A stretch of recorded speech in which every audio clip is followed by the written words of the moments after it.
Yeah, welcome to the live stream tonight. Tonight, I'm discussing the idea that health is easier than we think. Or to put that a little bit more clear, good health is easier than we think. It seems to me that most of our for most of us, health is either something that requires a tremendous amount of work coupled with a lottery. You buy the ticket by being born, and hopefully you have really good parents, really good mom, really good dad, really good grandparents, really good, family lineage, so that maybe, just maybe, you could have good health, along with a lot of work in the gymnasium, work in the kitchen, with lots of supplements and food from around the globe. Then, then you get to be healthy. Ah, I've come to understand that health actually can be easier. There is something to be said about our genetics. There is something to be said about, our heritage.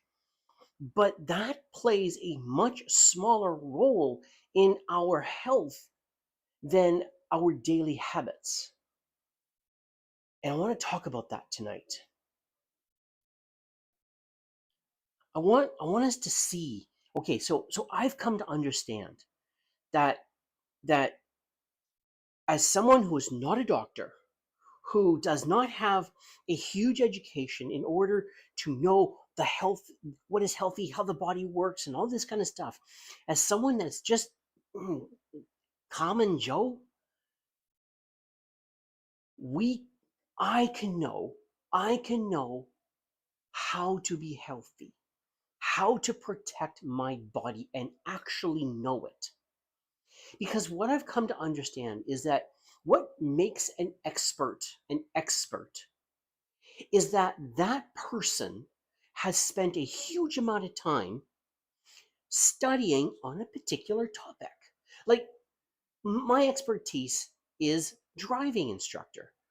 Well, how am I an expert? What makes me an expert? Well, here's how it is.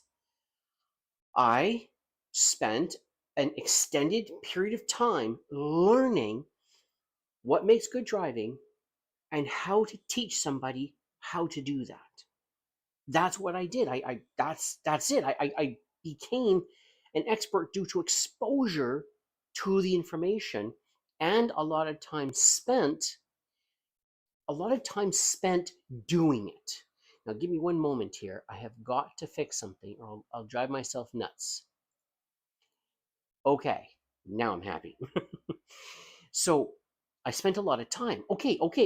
So once you have graduated school and once you have gotten your profession, plumber, doctor, lawyer, garbage man, 7-Eleven customer service representative, is that the end of our ability to become an expert or knowledgeable about something else?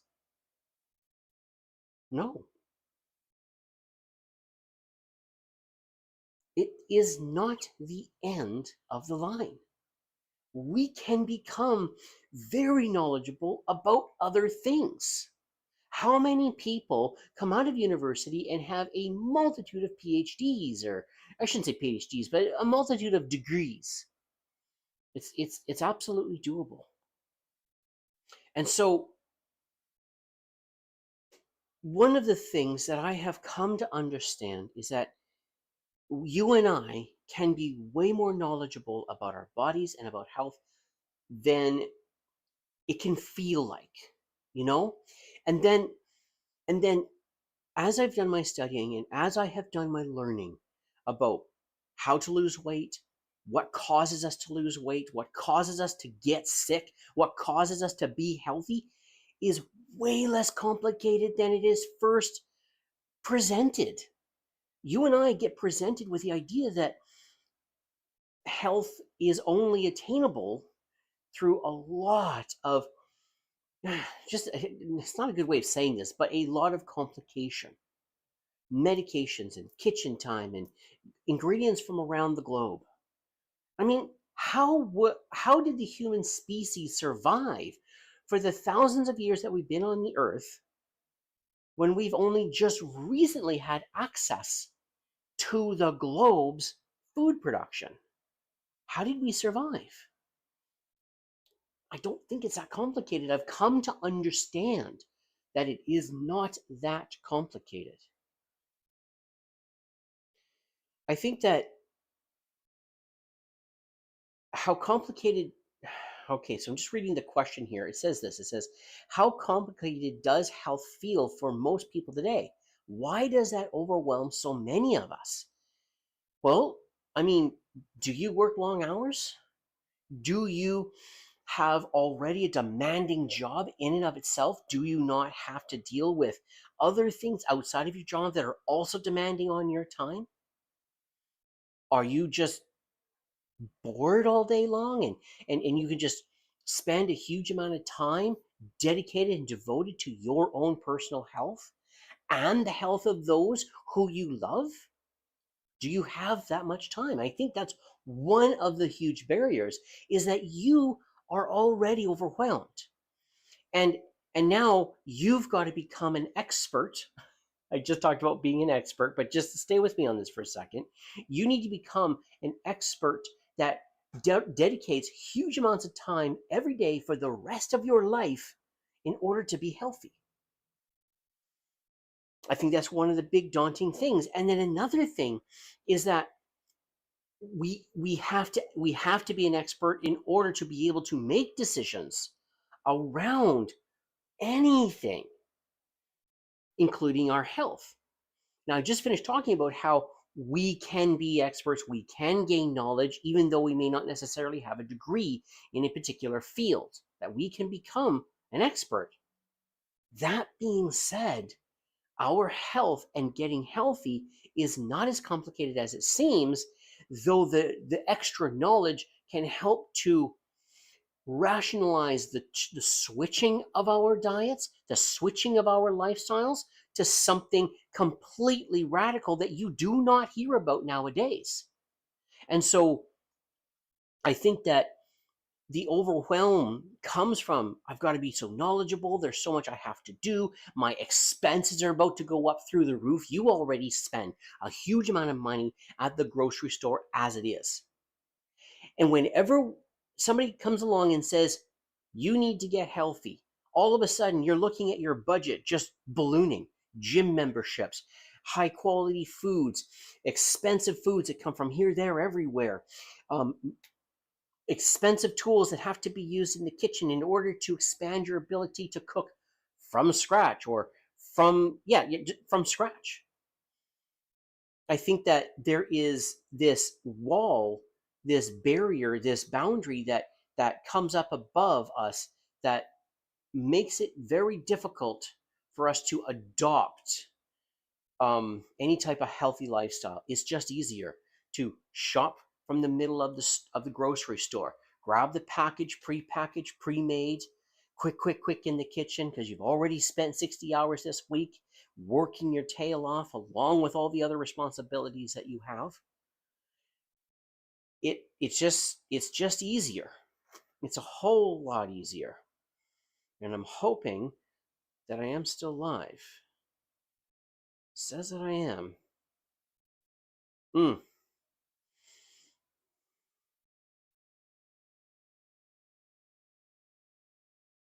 Come on. Am I still? It says that I am.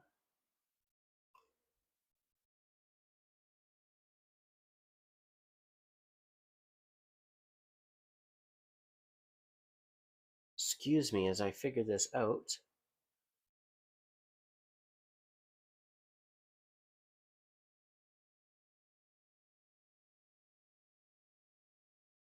Are you going to do what you're supposed to? Yay, one-man show.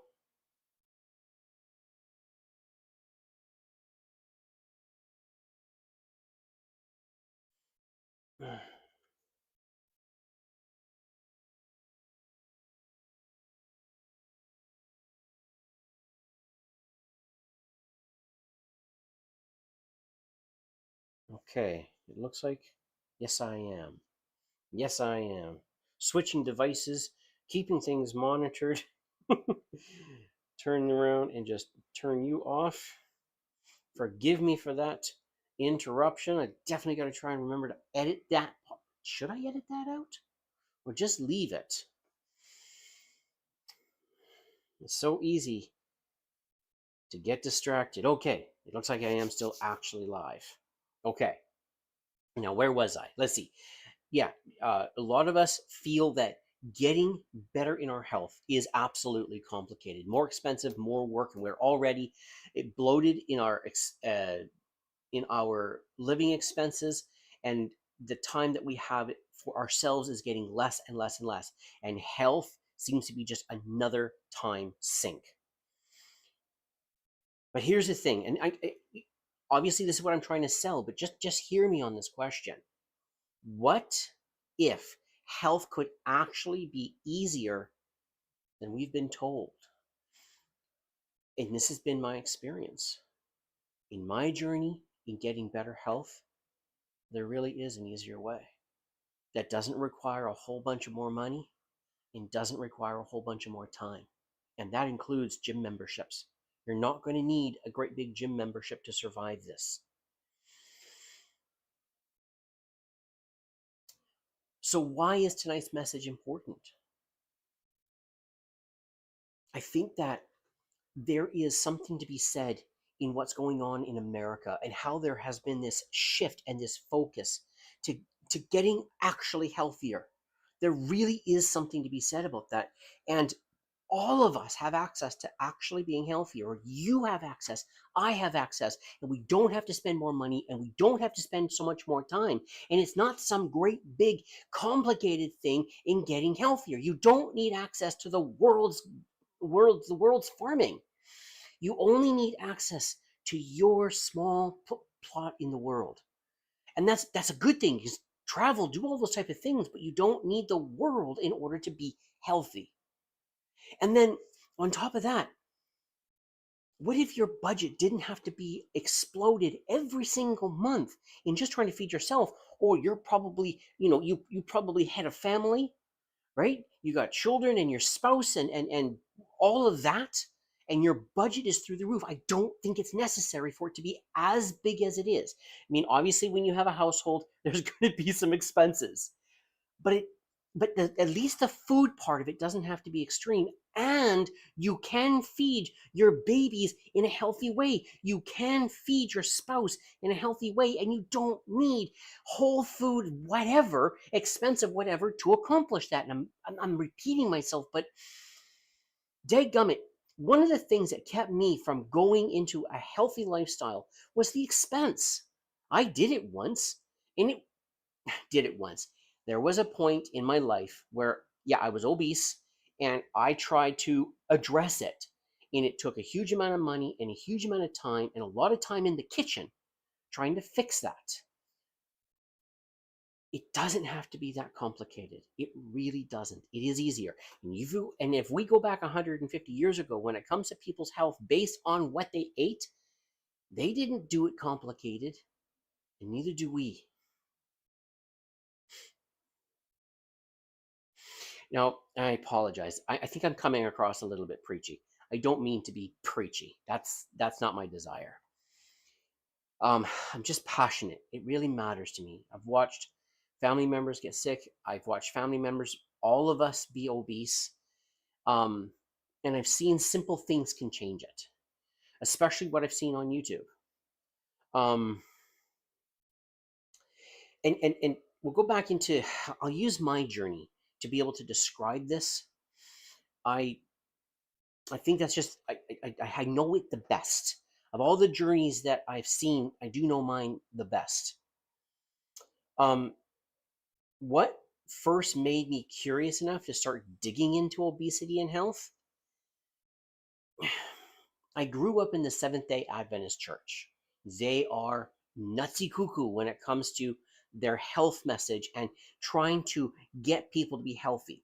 But the reasoning for trying to get people to be healthy is for the purposes of delivering or exposing them to the Bible and their gospel message. And I had been convinced about the teachings of the Seventh Day Adventist Church. I say this clearly, and I had been convinced that I was not living in the most healthy way, but I'd given up. In a lot of ways, I'd just given up. I kind of just, it reminds me of Al Bundy from Married with Children. If you've ever heard Ed O'Neill describe how he approached that character, Al Bundy, is that this is a character not like Jackie Gleason, but a character who has just resigned himself to his fate. He's just given up. And I was in that place.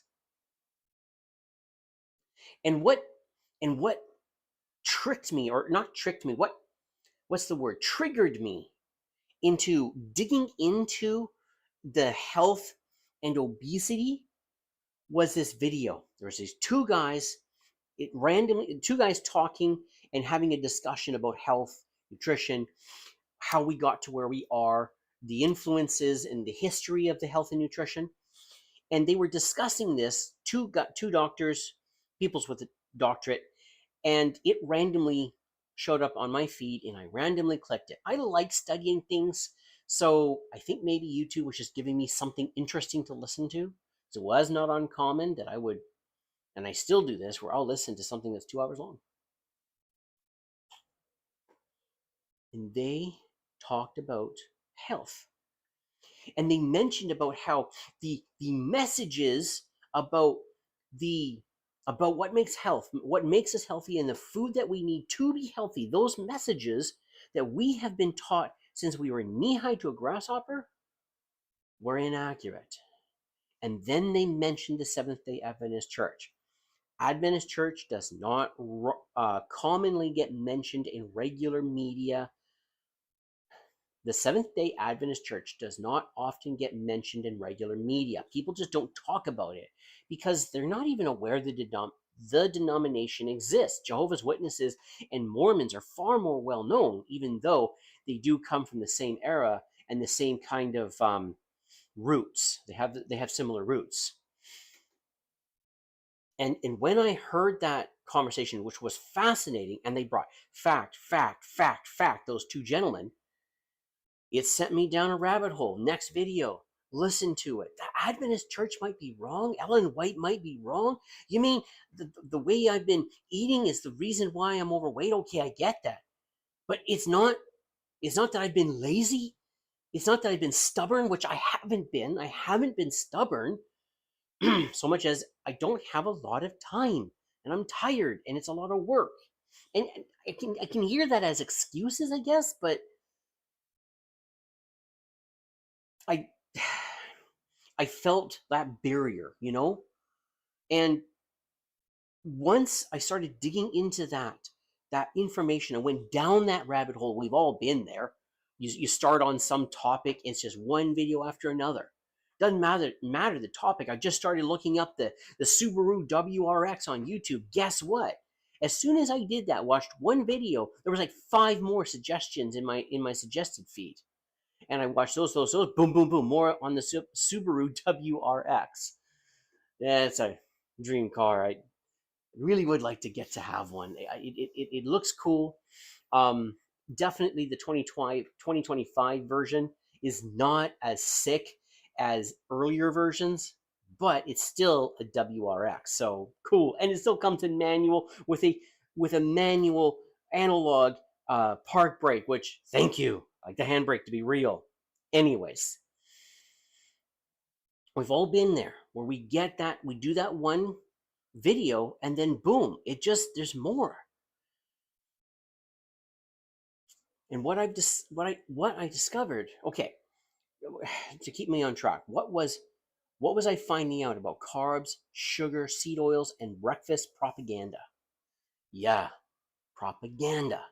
Now, I'm starting to understand that propaganda is pretty much just any advertising and information that's trying to get people to believe a certain way, to think a certain way, or to consider a certain idea. It's all propaganda. So I think my understanding of propaganda has probably been heavily skewed because it's always used in light of socialism and communism, because the socialists and communists will use propaganda to get people to believe in their way of doing things. But it looks like propaganda is just anything that has to do with that.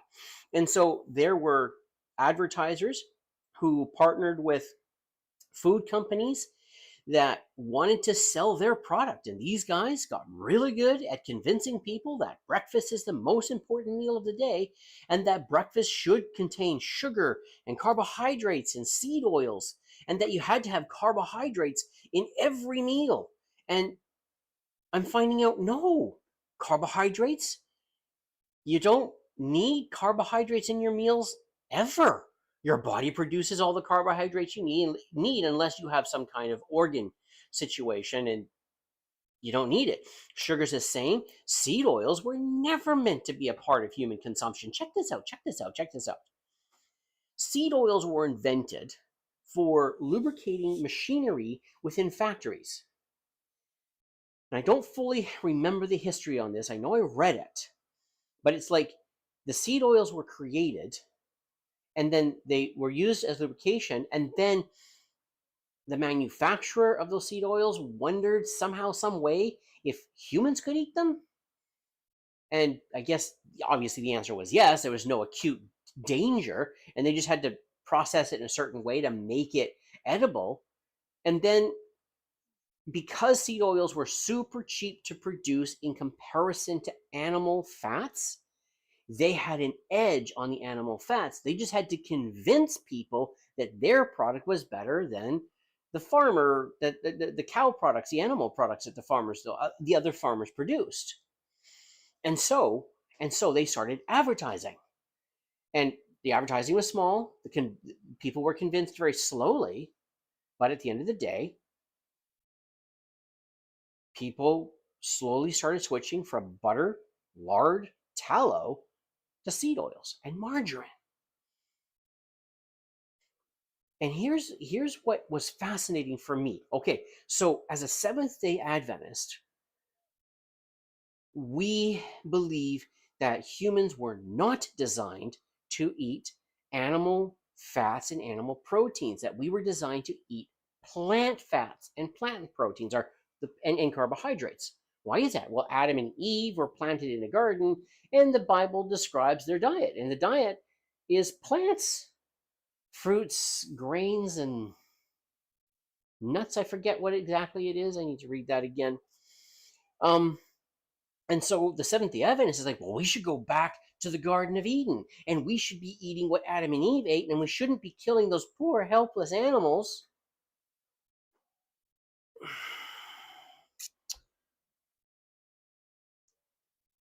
And you see, I believed the Adventist health message 100%, no question. God had shown Ellen White in her visions that that this is what the truth is, and I believed it hook, line, and sinker. Who am I to say, oh, this Ellen White isn't right? I'm not that educated.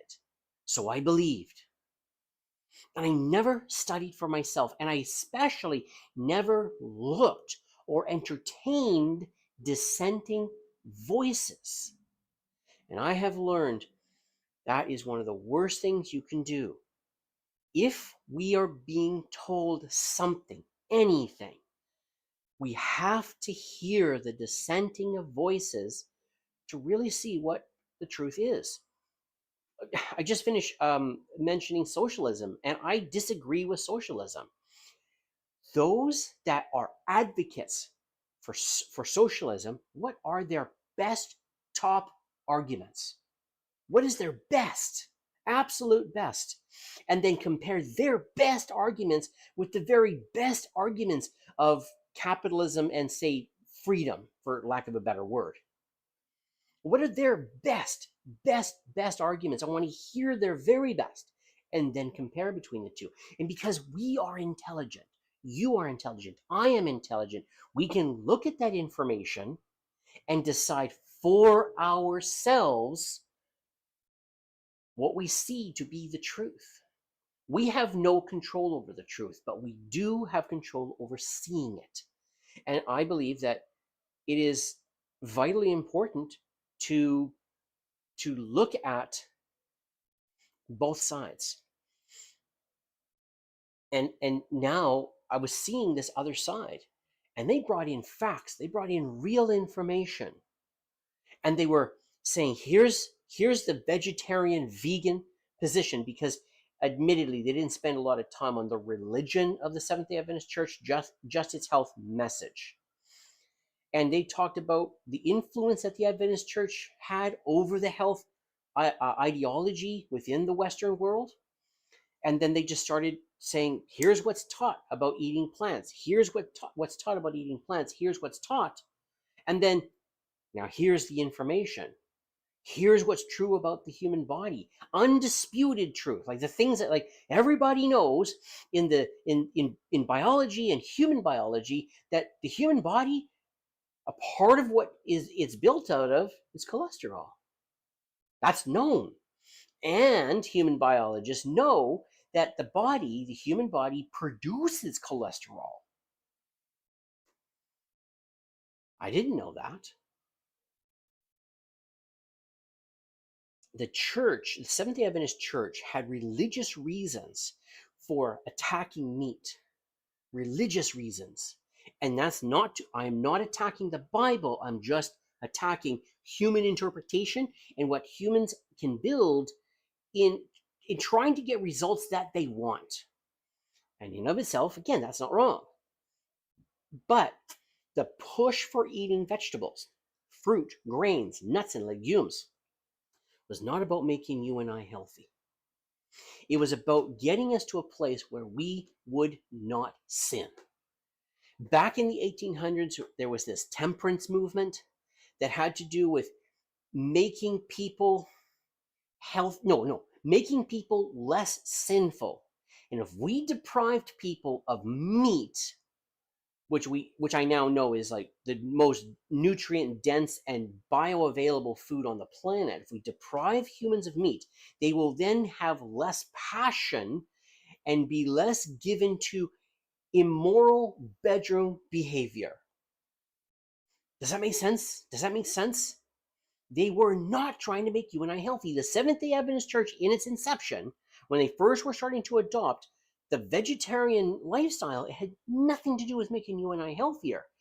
It was to make you and I less sinful. So it is not surprising that nowadays vegans are finding out that they are highly deficient in a lot of nutrients, and along with vegetarians finding out the same thing, but they don't put two and two together. They don't realize it's the meat that's missing in their diets. Maybe I should put my hands down where you can see what I'm doing. It's not the meat that's missing in their diets. They think, oh, it's because the plants are not as nutritious as they used to be in the Garden of Eden. And so supplements are the way that they compensate for the lack of nutrients in their diet. And then if you're not Christian, maybe you're atheist, right? Well, that doesn't change anything, because the ideas around the what is pushed as healthy is still highly influenced by the Seventh-day Adventist Church through what was his name, John Kellogg of Kellogg's Cornflakes, who was one of the most influential teachers of health back in the 1800s, the early 1900s. He was massively influenced, and he was massively influenced by Ellen G. White. John Kellogg, used to work in the printing press company building, as I don't say it properly, back when he was 11 years old, and he was highly influenced by the writings of Ellen White, who is one of the most female published writers in the world, and I think she is the most translated female writer in the world, even though most of us have never even heard of her. I mean, I have, but most of the world's never even heard of her. But yeah, she's the most published, and she had a huge influence on John Kellogg, who had a huge influence on the medical community and around nutrition.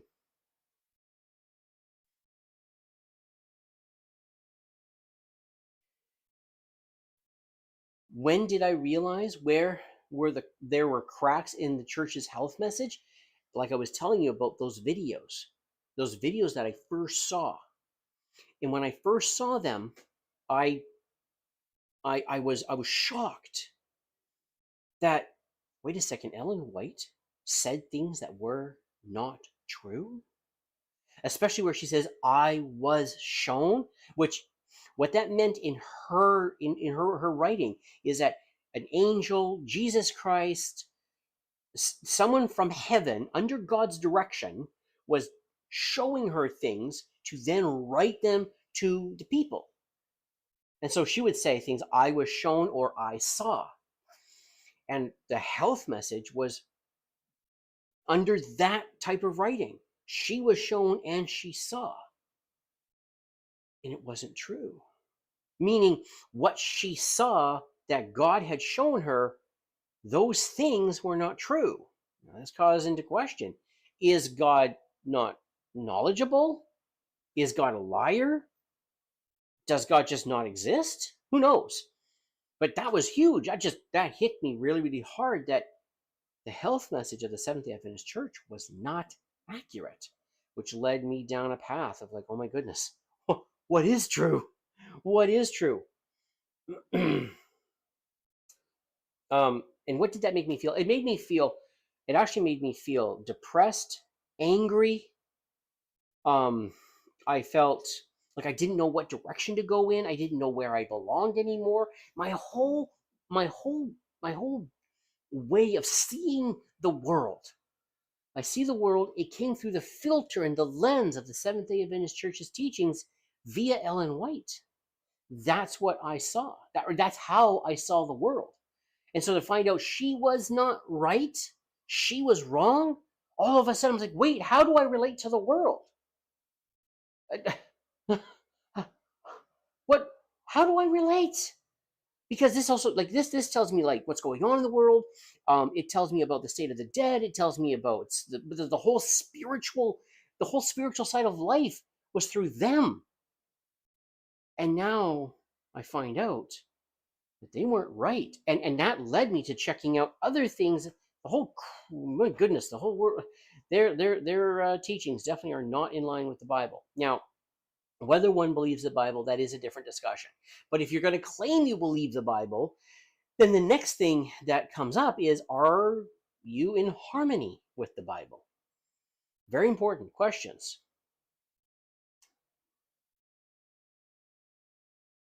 Oh, yeah. So one of the questions I've put here is, what did I start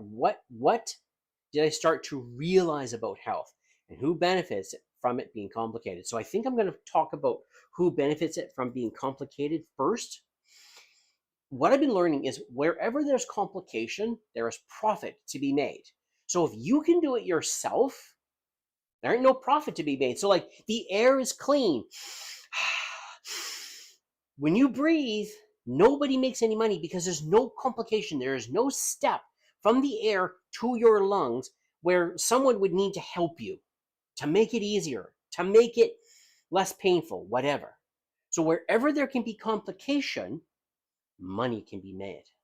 Well, what if you needed 20 acres of land in order for you to feed yourself every year? 20 acres. I actually don't know what the actual number of acres it is, but you're going to need proteins, you're going to need carbohydrates, you're going to need different minerals, you're going to need fiber, you're going to need soy and oat and quinoa and apples and beans and nuts. You're going to need a lot of things. There is no way that you and I on our own could get busy and produce all that food for ourselves and have time to make money for the other things that we cannot do for ourselves and survive. We'd go broke or starve. So there's all kinds of systems in place that allow you and I to eat and to have the food that we need. Because someone needs to produce it. It has to be produced. And it can't be done for free. And so we eat the food that we do, and there's a huge amount of profit. There's a huge amount of industry that has developed and grown around the food industry. And so who benefits? Yeah, forgive this a bit. Government, okay, those in the leadership, the quote unquote elites, they make a lot of money through taxes, through different government programs. They make a huge amount of money off of the food that Americans eat. Then there is the corporations that produce food, cereals, and carbohydrate-based, plant-based foods make a lot of money for all kinds of corporations every year. As long as you can't produce it yourself, they are ahead of the game. So a box of cereal does not happen on its own. You know that. That's not complicated. It requires the farms, it requires the advertisers, it requires government, subsidies and all that kind of stuff. It requires a factory, it requires a corporation, a few of them.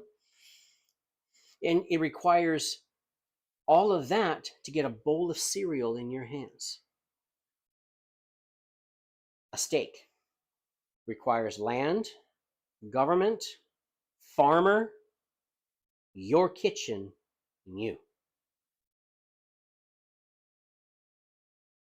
The profit margin and the complication of beef to your plate is far smaller, is more simpler than a box of cereal. But the box of cereal, because it's so much more complicated, offers way more profit by a large margin, way more.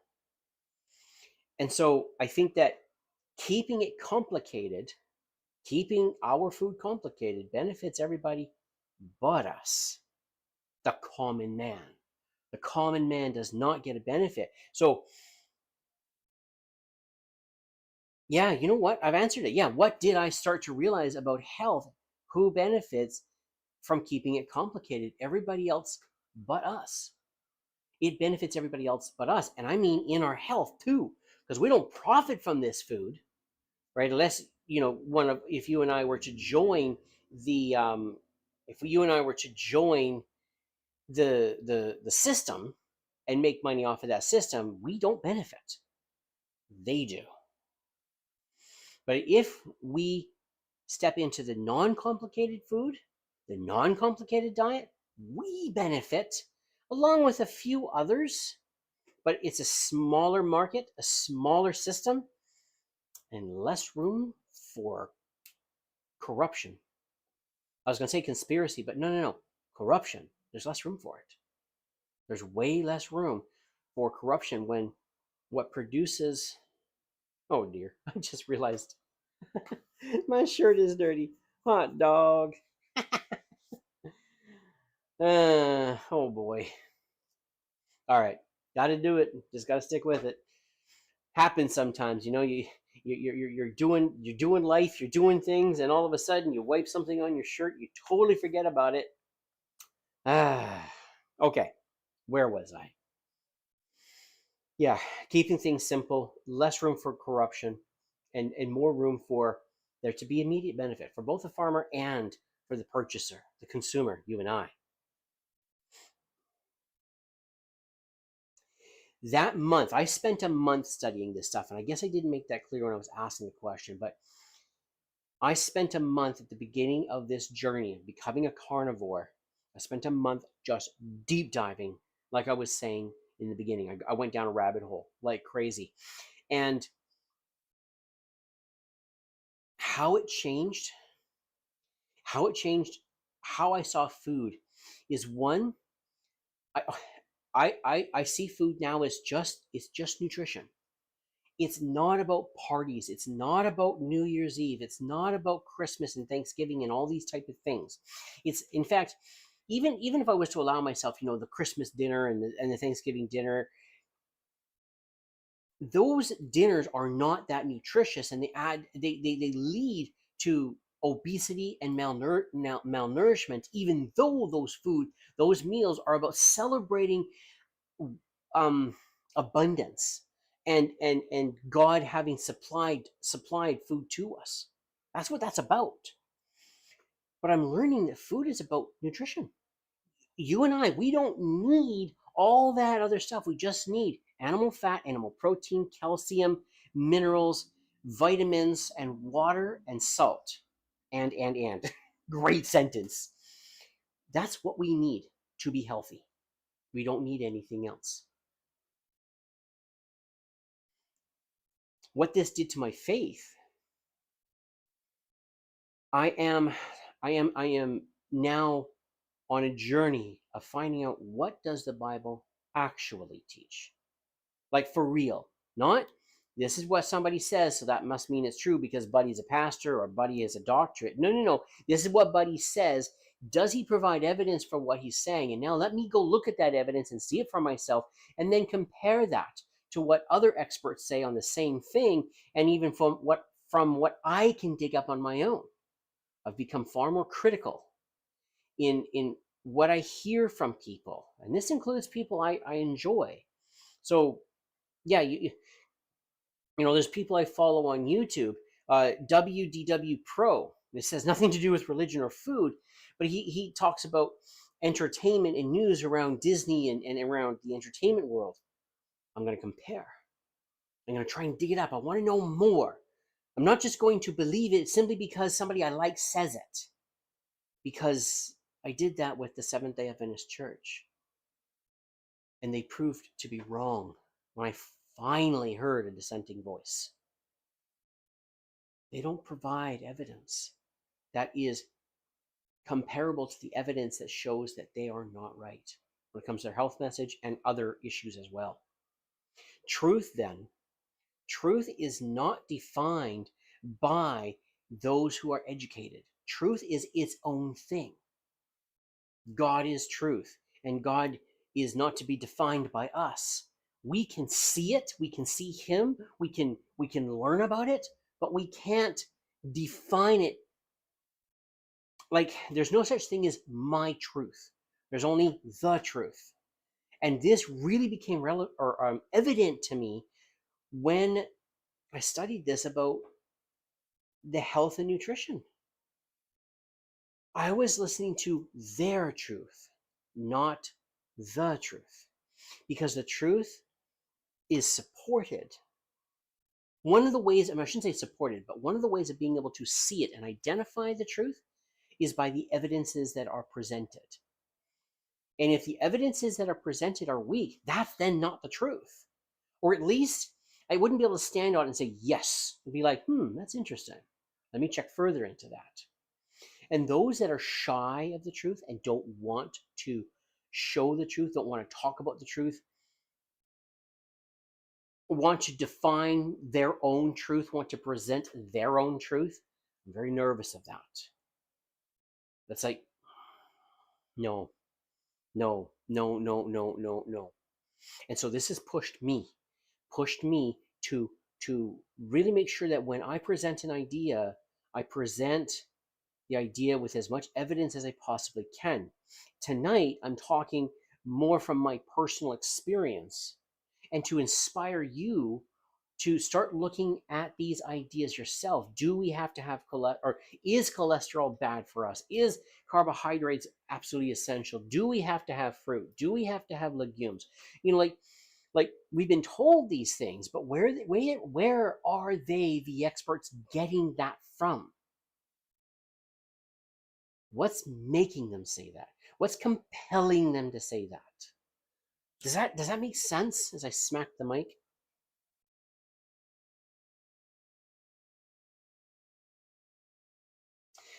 So, as I started to study for myself, there were different lies that started showing up. I'm going to share 3 of those lies tonight. I'm not suggesting these are the only ones. I think there's more to learn, more to understand, but here's 3 big ones. First is, you need fruits and vegetables to be healthy. Now, I've already been alluding to that, but I've been kind of like talking the religious side of this thing. Let's get into the actual information. I mean, I think that I've come to understand I need to unlearn the things that I've been taught since I was knee high to a grasshopper. I mean, why did I believe for so long that fruits and vegetables were essential for health?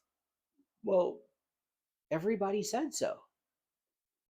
Teachers, movies, television shows, commercials, government officials, corporations, my pastor, my mother, my father, my aunt, my uncle, my best friend, everybody talked about that we need vegetables or fruits in our diet to be healthy. And like when a child says, I don't like vegetables, I don't want vegetables, I hate vegetables, vegetables taste, that child never ever makes the argument that vegetables are bad for you. Their entire argument is based off of they just don't like them, which is, that's not an argument. Why did I believe for so long? Well, there was nothing that combated or counteracted that argument. Anybody who mentioned meat in my world, in my environment, often mentioned it in a way that it was, we're too poor for anything else, though they would argue that liver was good for you. I hate liver. Liver and onions, nope, nope, nope, nope, nope, nope, nope, nope. But liver is one of the most nutrient dense foods you can eat. Got to be careful. You can actually end up with too much vitamin. I think it's vitamin A. I think it's vitamin A or vitamin K, vitamin A, from liver to a toxic level. You got to actually watch how often you, be careful how many times you eat that in a year. But yeah, the arguments against fruits and vegetables was never that they're not good for you. It's just that they don't taste good to us, or we're allergic. But even if you're allergic, you do everything you possibly can to find whatever fruits and vegetables you can eat so you can keep that in your diet. What did those experts and studies show me about the human body? About what the human body is actually made for? Now, I think it's obvious. I've got notes here. Try and keep myself on point and not get distracted and stuff like that. Okay. What did those experts and studies show me about what the human body is actually made for? First and foremost, the human body is made for animal products. We need animal fat and animal protein. Plant proteins, the body has to convert it into something in order for the body to use it, where animal protein, the body is able to use that far more directly. Plant fats, the body can sort of use them, kind of, but not well. It's like having the wrong RAM in your computer. It's like having the wrong fuel in your engine. Your engine's meant for premium fuel, but you put regular in there, the engine does not run well. You can even wreck the engine. And seed oil is like that. Yes, body can use it, but it retards the processes within the body because the oil's the wrong fat. And so it causes problems, and especially with the mitochondria. Now, they're still working on these studies, but it seems that the seed oils are cause the mitochondria to malfunction. It's not able to do what it needs to very well. Plus, the body is made up of fats, cholesterol, and fats, and those seed oils don't convert well to that kind of stuff. It's stuff like this. And I learned that the body, it doesn't burn food. Calories, that idea comes from a scientist literally torching food and how much heat was coming from that fire, and then they measured that, and that became a measurement of that heat, a calorie. The thing is, our bodies don't burn food. It metabolizes it. Our bodies metabolize what we consume. So when I consume sugar, what the body does with that chemically is wildly different from what my body does if I consume animal fat. And for that matter, even just seed oil fat is very different from what the body does with sugar. The body needs materials for repairing, rebuilding, building, for cleaning, and for energy. And I was learning, like, like the body doesn't burn burn sugar so much as it is a way of it's an energy source for the cell, but the cell runs better off of ketones than it does off of sugars, though there are certain cells in the body that need sugars. There are certain cells in the body that need sugars. Can I talk? And the body produces those. Actually, the body produces all the sugar you'll ever need. Glucose, very specifically, it's a glucose, and it's all the body needs. Any sugar that we put into the body is excess, and the body has to store it as fat. Can't do anything else with it, because everything the body needs, it's already getting. Now, if we have type 1 diabetes and all of a sudden our pancreas is not producing insulin, we'll need, oh no, what am I saying? No, sorry. If somehow our body doesn't produce sugar, we would probably need to consume sugar. And I don't know if, I'm assuming there would be a condition where the body doesn't produce enough sugar, but what sugar it would need is the tiniest amount. Very, very tiny amount. What made me finally decide to try a meat-only diet? Well, one, it wasn't bravery. Instead, what it was is being convinced by a multitude of different factors. The studies that I was reading, the studies that were being sourced by the people that were talking on YouTube. Oh my goodness, come on now. The studies that were sourced by the people that were talking on YouTube were solid studies. They talked about, where we got the idea that we had to have fiber. They talked about where the idea came from that we had to have carbohydrates, that we had to have cereal, that breakfast was the most important meal of the day. Like, they talked about where these ideas came from. And then, though these guys were the minority, I mean, if you look at the number of health professionals that promote plants and that you should be eating plants or only plants, there's a lot that would argue only plants, to the number of health professionals that say you should be only eating meat or a lot more meat, this is a smaller group. This group is way, way smaller. That being said, they are aware that they're the minority, so they push a lot more facts. They push a lot more information. And it was just video after video after video of these health professionals saying, here's how the body works, and here's what we see the body actually needs. And you get what you need from the animal products. Okay. Then it was testimonies.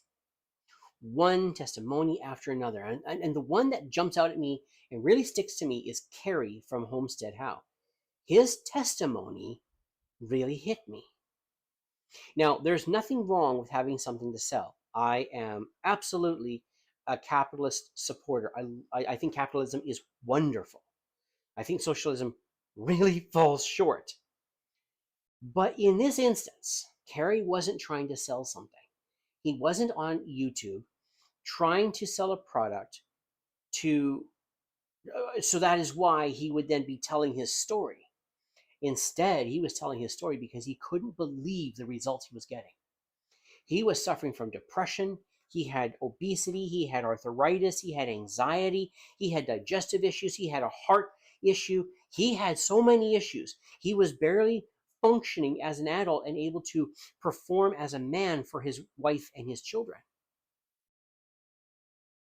And no shade to you, Kerry, not at all, because in a lot of ways I was in a similar position. He was desperate. Something has to fix this. Is there hope in any way, shape, or form? Is there any hope? He was so desperate. And when he came across the information that I came across, very similar information, different sources, but the information was the same. Carrie's like, I got to try this. And so he did it for 30 days. Actually, what he did is he went with a 90-day plan, but he reported on the first 30 days. And as I'm just correcting my notes here so I don't get lost, he reported on those first 30 days. And he talked about how he had lost, I think something like, I don't know, 15 pounds, something like that, 20 pounds, right? And that he had also other health benefits that he was not expecting. And he's like, this is working. And the video was like really crappy quality and the audio wasn't perfect. And Carrie was, he wasn't the perfect presenter. I'm not the perfect presenter. Who am I to judge? But he was speaking the truth. And there were so many people that spoke like this. One story after another. It wasn't any one thing by itself, and it never is with me. I have to hear a lot of information before I'm convinced to take a stand and to change my position and to move somewhere else. Because I used to be over here, but now I'm over here. And if I'm going to come over here, it has to be something I can defend myself. So it was a whole host of different things over the course of an entire month. And I was like, I want to try this. Maybe I could lose weight. And that was the big thing that Carrie, like when Carrie did his first 30 days from Homestead How, that's what really triggered it for me. It was like, he lost weight. Maybe I could lose weight. And I wasn't excited. I was upset. I was frustrated. I was angry. I'd been lied to. But maybe I could have this one thing, Maybe I could have that one thing. What happened to my body when I stopped eating plants? I've already been alluding to it with, as I've been talking here for the last hour. I lost weight. First things first, I lost weight. 15 pounds, I think, is what it was in the first week. In the first 2 weeks. First two weeks was 15 pounds, right? Lost water weight. It was just water weight. But I just stopped eating plants. That's all I did. I didn't do exercises. I didn't stop working nearly as much. I was still working like a mad dog.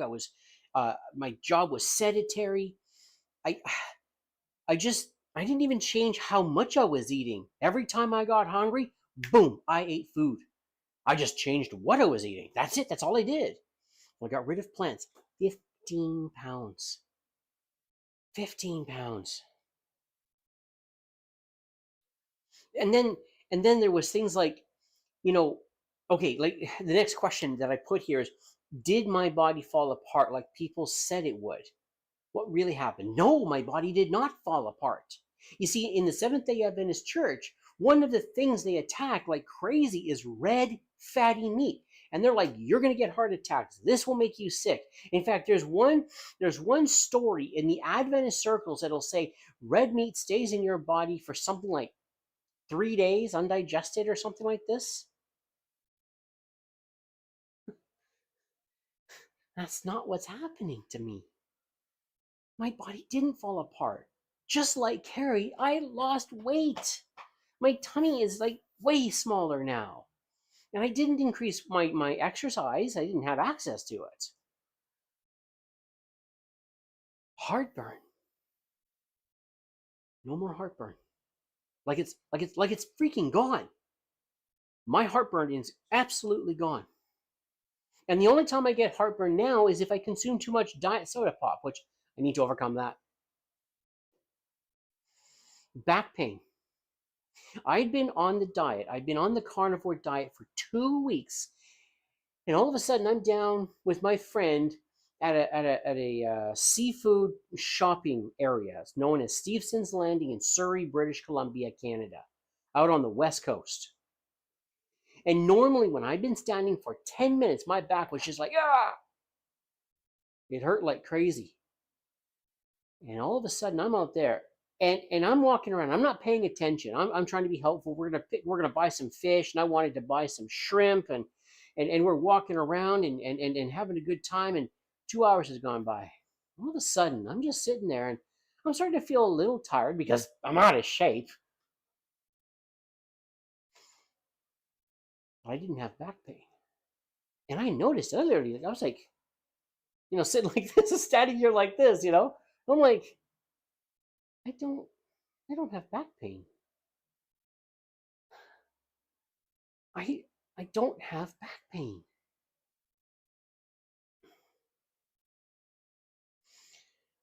It was one health benefit after another. No back pain, heartburn gone, brain fog gone. Um, I used to burn really super easily in the sun. I don't now. I no longer burn in the sun, and I'm not putting on all kinds of chemicals on my skin to keep the sun from burning my skin. I'm sure you know somebody like me where we're in the sun for like 10 minutes and we're already feeling burnt. Now, I went and I'm in this new property, and there's like this huge yard with like grass everywhere. I don't know how much the space is, but it's a big space, bigger than what I was had in the city. And I mowed the lawn and mowed the lawn and mowed the lawn. I didn't burn. My skin definitely got darker, which it's never done before. I would always just get red skin burnt up like a crisp. I even got a little bit of blister. So I think yeah, I guess that means it was burning, but there was no pain. There was no pain. And it just got darker. One thing though that didn't happen is my freckles did not connect. I cannot get over how healthy I have become by simply omitting plants. I learned this. Check this out. So, as I digress, stay with me for a second here, but celery. Who has not heard that we need to eat celery if we want to lose weight? Or it's one of the best ways to lose weight. Eat the celery, you start to lose weight. I didn't know this, but celery accelerates. How do I say this? Celery causes our sun to be more. Celery causes our skin to be more light sensitive. And the more you consume of it, the more sensitive your skin will get. I didn't know this, but those who harvest celery and work with celery actually have to be careful of the juices and skin contact from the celery juices and the celery itself, because it'll burn you. That's some kind of chemical thing. Apparently lemons do similarly. And if you omit those natural those natural foods, your skin will get better. It'll become stronger. So I'm thinking about the First Nations, the Native Americans, the ones that are featured in come on, Kevin Costner, Dances with Wolves. In Dances with Wolves, you got the Native Americans, and buddy, they don't wear shirts like this, even dirty ones. They don't wear shirts, and they're out there in the middle of the plains. And the Native Americans, they're not burning up. How is that possible? How come they don't have all kinds of skin, and some people, and skin sunscreen, right? And some people say, well, you see, they used to do this special stuff that made their skin more sun resistant. Okay. But they didn't have the modern stuff that's supposed to be way better. And what I'm learning is because they had a fully 100% natural diet where they were eating the buffalo and eating from the land, they didn't suffer from sensitive skin like I had. And I get to say had. I don't have it anymore. It's freaking awesome. Now, I did run into one issue with the diet change when I went over to Carnivore, and that was an electrolyte loss. So I was used to getting all of my nutrients that I needed through the artificial systems that ultra processed foods have. As you know, you go buy some white bread, it'll say enriched with this, enriched with that. In fact, even the cow's milk nowadays enriched with something. So I eliminated even actually milk, and I'm not saying milk necessarily is bad for you, but I eliminated that because I'm trying to lose weight, and I didn't need something in my diet that's designed to make you bigger. I'm trying to get smaller, and I ended up depriving my body of iodine, potassium, calcium, magnesium. I know I'm forgetting something. And so I woke up one night, just freaking cotton picking Charlie horse out of hell. Oh my goodness, was my leg hurting. And I learned that was an electrolyte deficiency.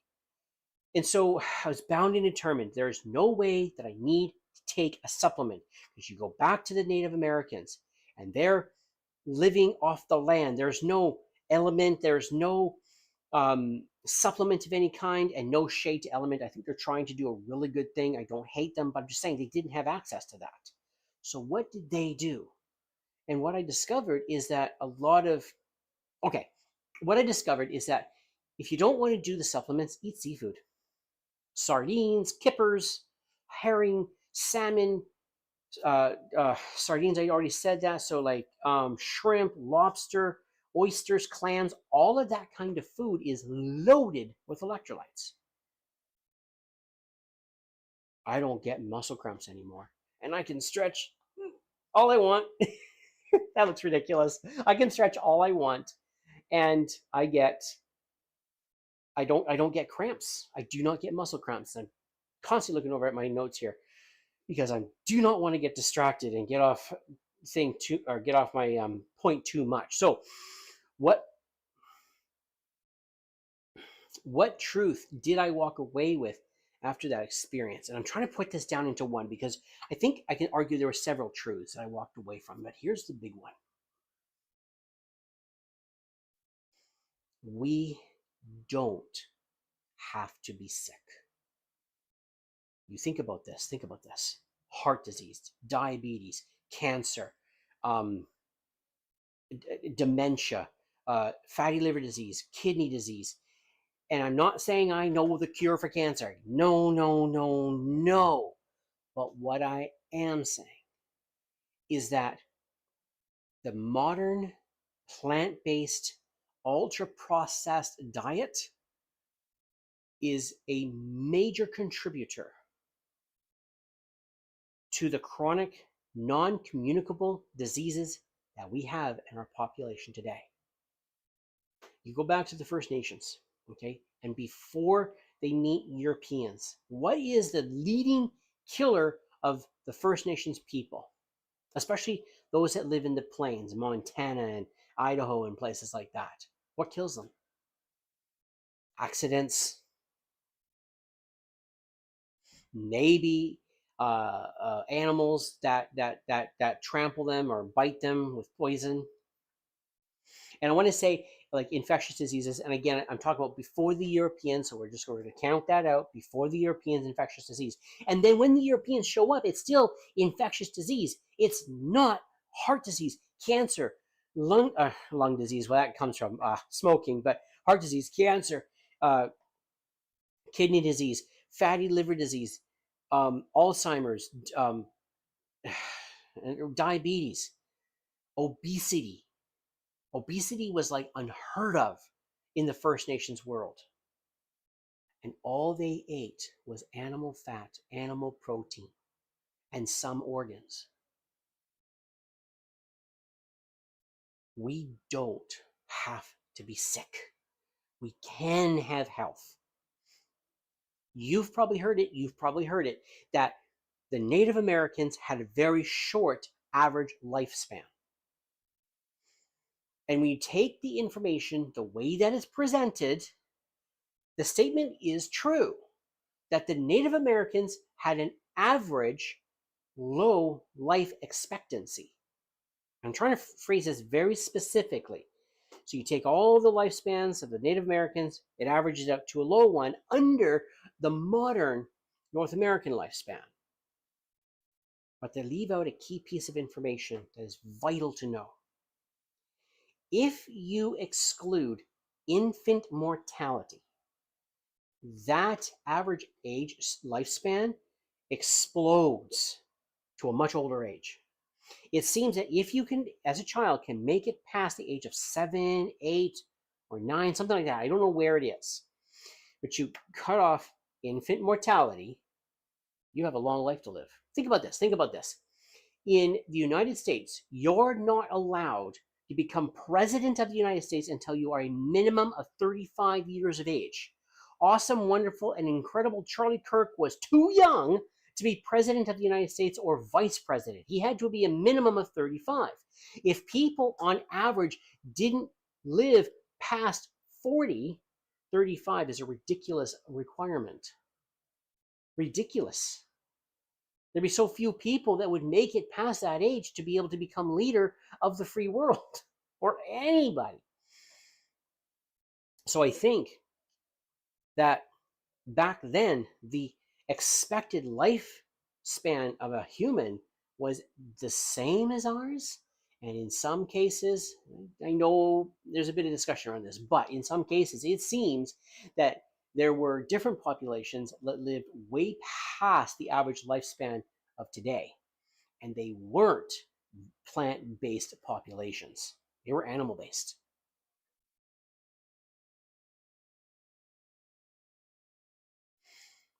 Lie number 2. So I've talked a long time here. But the first thing I talked about was that the first lie is that we need plants, vegetables, fruits in order to be healthy. Here's another one. Cholesterol is bad for you. We have been taught since forever that cholesterol is bad for us. And who first taught me that cholesterol was dangerous? School,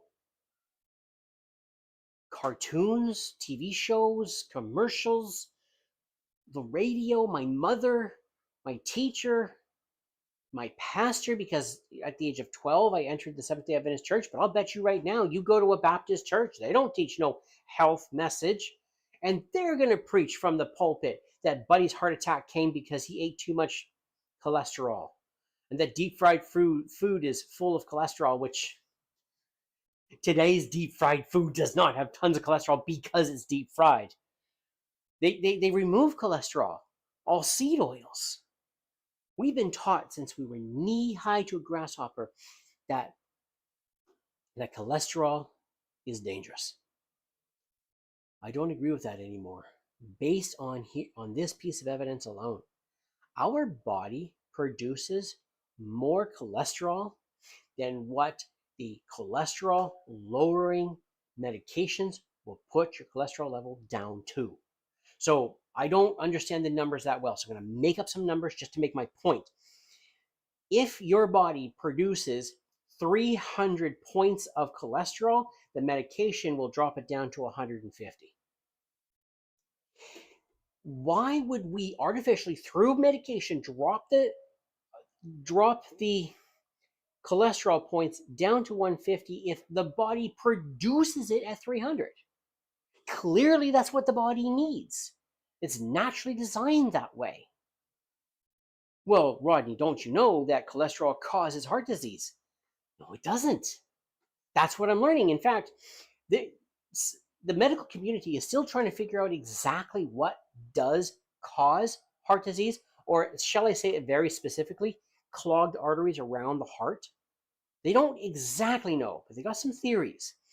And it seems like the artery gets damaged, and then the body sends in fat, cholesterol, and calcium to repair it. And it does the repair. And then it gets damaged again, and it's repaired again, damaged again, repaired again. This happens over and over and over again, and it builds up a plaque. It builds up this scar tissue, if you will, that eventually clogs the artery. And what's causing that damage? Well, I'm learning that it's stress caused by sugar, just caused by bad food and stressful lifestyles. And what I'm learning is stressful lifestyles don't just simply mean someone who's like a lawyer and they're under a lot of stress and strain. Donald Trump, he's the president of the United States. He's under a lot of stress and strain. It seems like the modern lifestyle that we lead leaves our body constantly in a state of stress, massive debt, huge hours, broken relationships, strained relationships with our children, uh, uh, great demand from our jobs, high performance from our jobs, um, no connection with nature. God's creation was designed for us to connect to it, and it's like our modern lifestyle separates us from that significantly. We don't have a lot of time in our modern life to take the shoes off, take the socks off, and put our feet on the soil, on the grass, and just be connected to it. We just don't have a lot of that. The Native Americans, when they were living their natural lives, they were connected to the soil. And this is no indictment about what happened in the past. I'm just making comparisons. That's all this conversation is about.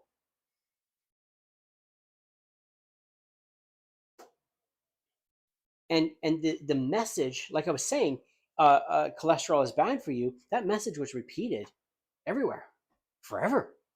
I mean, think about your own life and the messages that you receive. How many times are you told, or have you been told, that cholesterol is bad for you? I mean, I doubt you have like a tally of it, but it's like it's everywhere. Ain't nobody been saying that cholesterol is good for you. Nobody's saying that. Or it's bloomin' rare. There'll be some goofy guy like me on the internet stating it, maybe, and maybe a few quack doctors, but that's about it. With Robert Kennedy Jr.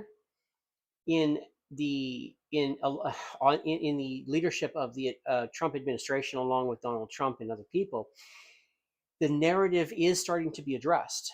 Is it true? That kind of stuff.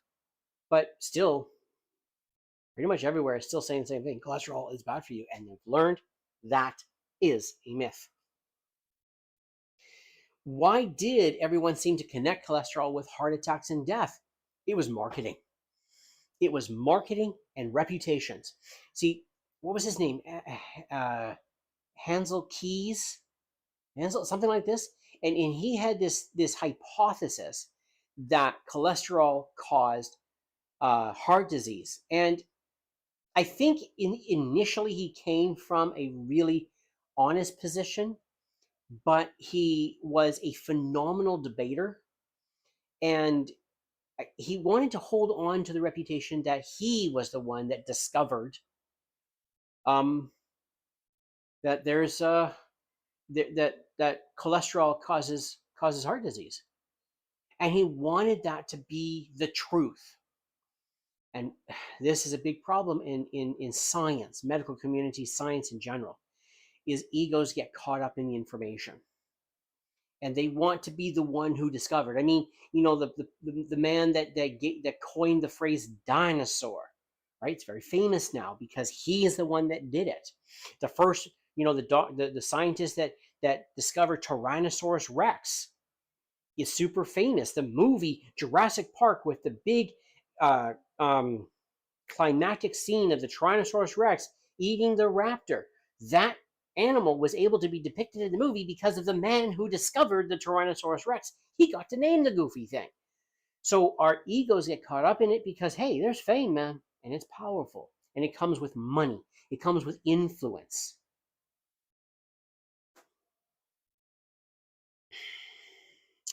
And then there was a lot of money to be made in sugar and highly or ultra processed foods. And so advertising did a lot to demonize cholesterol. And then on top of that, there was big business, and they greased a few palms to make things go in their way, to make things go in their direction, to get what they wanted. I mean, this is not unusual practices. This is something that's been common practice in I want to say corrupt government. I mean, I'm thinking about the video game industry. and big money switches hands and exchanges hands to make video games be the way they want them to, so they can make maximum money from the customer. Gotcha video games have a bad reputation. They're fun to play if you've got lots of money to shell out to keep playing. My big complaint, you can pour all kinds of money into that gotcha video game, and after you've spent $300, you don't own nothing. You stop spending, you stop having anything. I hate live services. And these services are legal and they're promoted because, hey, money's exchanging hands on a lot of it. And the same thing with the demonization of cholesterol. The sugar companies, the ultra-processed food companies, they had way more money to work with than some beef farmer from Kansas. You know, how do you organize all of these thousands of beef farmers to try and fight against the corporation on what is good for you and what is not? So cholesterol got demonized. Not a lot of money to be made in beef in comparison to ultra processed foods. It's night and day, the difference. And you know, and I've already talked about, you know, what made me finally question those beliefs. It's what I learned. Thank you, YouTube. I have such love for YouTube. If you have the money, I highly recommend YouTube Premium. Yes, YouTube has its problems, absolutely. But name me a time in history where the common man had access to an audience. Now, right now, there's just you and me in this audience. But think about the number of people who were just like you and I, who now have thousands and even millions of followers. YouTube changed my life. I had access to information I never had before, and not just YouTube, the internet. I mean, one of the big challenges that certain governments are dealing with right now is that the government wants to set out a certain narrative, but people can go and look at the information themselves and find out whether or not the narrative is true. And that's what happened to me when it comes to food. That's what happened to me when it comes to the Adventist church. I could go to the internet and just make comparisons. It changed my mind. And I do need to give credit where credit is due. So I talked about Carrie from Homestead How, but there's Dr. Anthony Chafee, Dr. Philip Ovadia, Dr. Ken Berry, Philip Ovadia, Dr. Anthony Chafee. I think it's Dr. Judy Cho, but she's a nutritionist with her channel, Nutrition with Judy. Stella from Steak and Butter Gal. Shoot, who else? There's so many.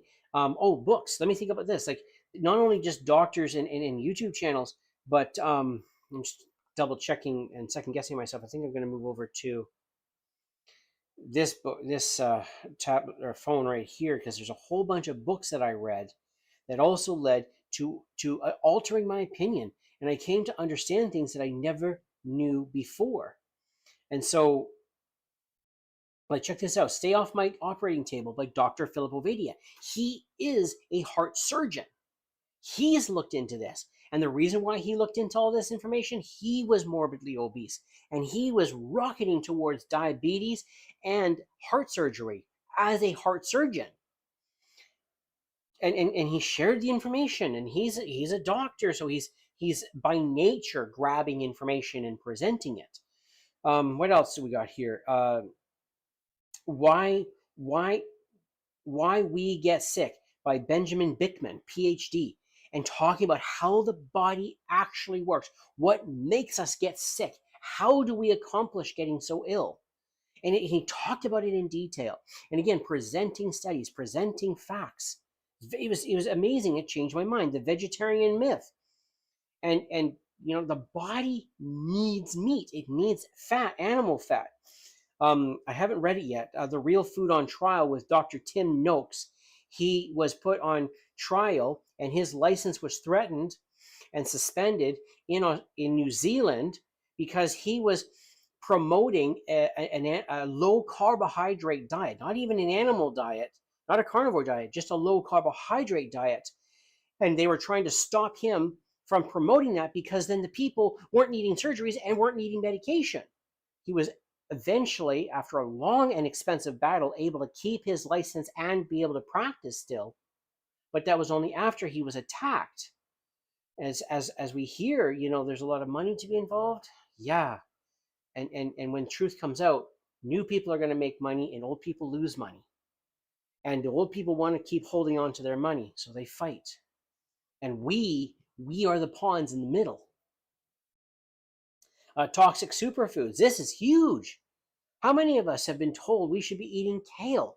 And then I find out, well, yeah, kale has some nutrition in it that's valuable for humans, but it also has a whole bunch of stuff in it that's not valuable and actually quite detrimental to humans. The great cholesterol myth, the great plant-based con. Just so many of these books, the great cholesterol con, they bring forward lies my doctors told me. Change your diet, change your mind. These books, along with many others, showed, not just told, not just argued, they showed how plants are not our friends. And if it's just been people like you and I, right? I don't know, maybe I doubt you're a doctor, I doubt you're a nutritionist, right? I'm definitely not. I'm not a professional. If I had seen someone like myself going on what am I at now? An hour and a half. So this will be about a two and a half hour live stream. If I'd seen someone like me on YouTube declaring what I'm declaring, I wouldn't pay it much mind. I really wouldn't. Because people can believe anything, right? There's people that believe the earth to be flat. Right? They just believe it. Why? Because they do. The evidence is that they believe and that they know are not that great, in my opinion. They have it's just a shallow knowledge. And so if that was all it was, just people like me spouting this stuff, I really wouldn't pay it much mind. But it's all these doctors and people like me. So I'm able to offer my experience, like my anecdotal experience, along with information, and then the doctors and the professionals, they back up the evidence and offer way more. And between us, we're able to go, hey, there's something different here. And we need to question these narratives so that we can be informed, and it's far harder for us to be deceived. How did all those sources start changing how I thought about cholesterol and fat? Well, it convinced me. It's evidence-based. It wasn't emotion-based. It wasn't, well, my grandma fed me X, so that's why I think I should eat X. Or my grandfather fed me this, or my mother or my dad, and those are nothing. Oh my goodness, I love family. It's so valuable. We need family, the nuclear family, and large extended families. That's absolutely vital to a healthy nation, to a healthy community. But when we use those as our only source for why we believe, it is actually weak. And we've seen things in the news where people have done certain things, who came from strong backgrounds, but because they didn't know why they believed what they believed, they end up falling for anything. I don't want to fall for anything. I've already talked about that. Oh yeah, emotion. What was it like realizing I'd been lied to? It was devastating, right? Because I'd grown up. This person is one with God, and God doesn't lie. So this person won't lie. This lady, Ellen White, won't lie. And the leaders of the Seventh-day Adventist Church, and those people are one with God and are being led by God under Ellen White and through Ellen White, so they wouldn't lie. And they did. Or if they didn't lie, what they stated was wildly not true, which means that I have believed a lie based on who was saying it. And I still struggle with this because, like Dr. Ken Berry, he's told me so many things that are true that I find myself going, well, Dr. Ken Berry says it, so it must be true. And I got it. Don't do that. It's easier, yes, but don't do that. It's not healthy. Instead, focus on telling the truth. No, focus on learning for yourself. So when Dr. Ken Berry says it, he affirms what you're saying. It's like, I'm not the only one who sees this kind of thing, versus he says it, so I believe it. The only one who gets that kind of belief in my book is Jesus Christ. And how did it shake my worldview and faith? Well, it shook me to my core.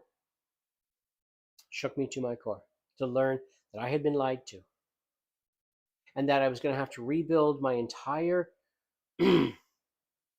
lens and how I relate and understand the world. And I was going to have to remove the interpreter and go directly to the source.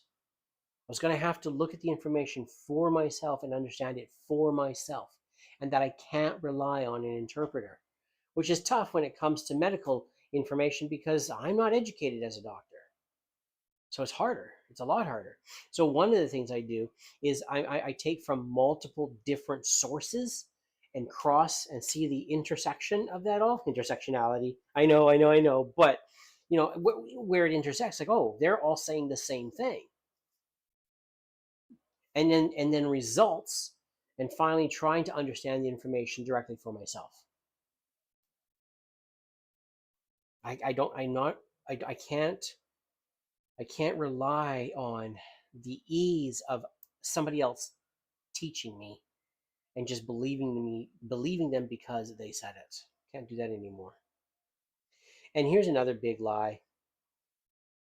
And it's not the only one. These aren't the only ones, these three, but this podcast this live stream is already super long. But eating in moderation. I don't think that there's any value to that statement. Or, no, let me back that up. There's very little value in that statement. What is bad for you, it's just bad for you. And every time we consume that which is bad for you, it's bad for us. There it is. There's nothing else. And to say, well, consume in moderation, when we're already starving for nutrition, our bodies are demanding nutrition. A bowl of ice cream is not enough. Even though you just finished eating all of those calories, there's nothing in it. So the body screams for more. You have, lasagna with a salad and garlic bread, and you've eaten that, and 2 hours later, you're looking for more. There's not enough nutrition in that. And if you are 100% plant-based, everything you're eating is nutritionally deficient, and so you've got to eat and eat and eat and eat. And how do you moderate that? Like, it's okay to have sugar, you just got to do it in moderation. But your body, as soon as you have any sugar at all, you've given it too much. It doesn't need it. Calorie counting, it didn't work for me, and it doesn't work for the vast majority of people, which is calorie restricting, starving ourselves, and getting ourselves into a position where all of a sudden we're starving hungry, and we're fighting against that. So you end up with the yo-yo dieters, or you end up with people who refuse to eat any, or how do I say this? Let me go back to this. You got the yo-yo dieters, the absolute starvers who are hurting their body significantly. And those are like, forget about it, it's too hard. I was in that camp. It's just too hard. It's too much work. It's too difficult. It requires too much money, time, effort. So I didn't do the calorie counting. It didn't work for me. It doesn't work for a vast majority of people. Excuse me, my throat is getting dry, and I'm going to consume my diet drink here.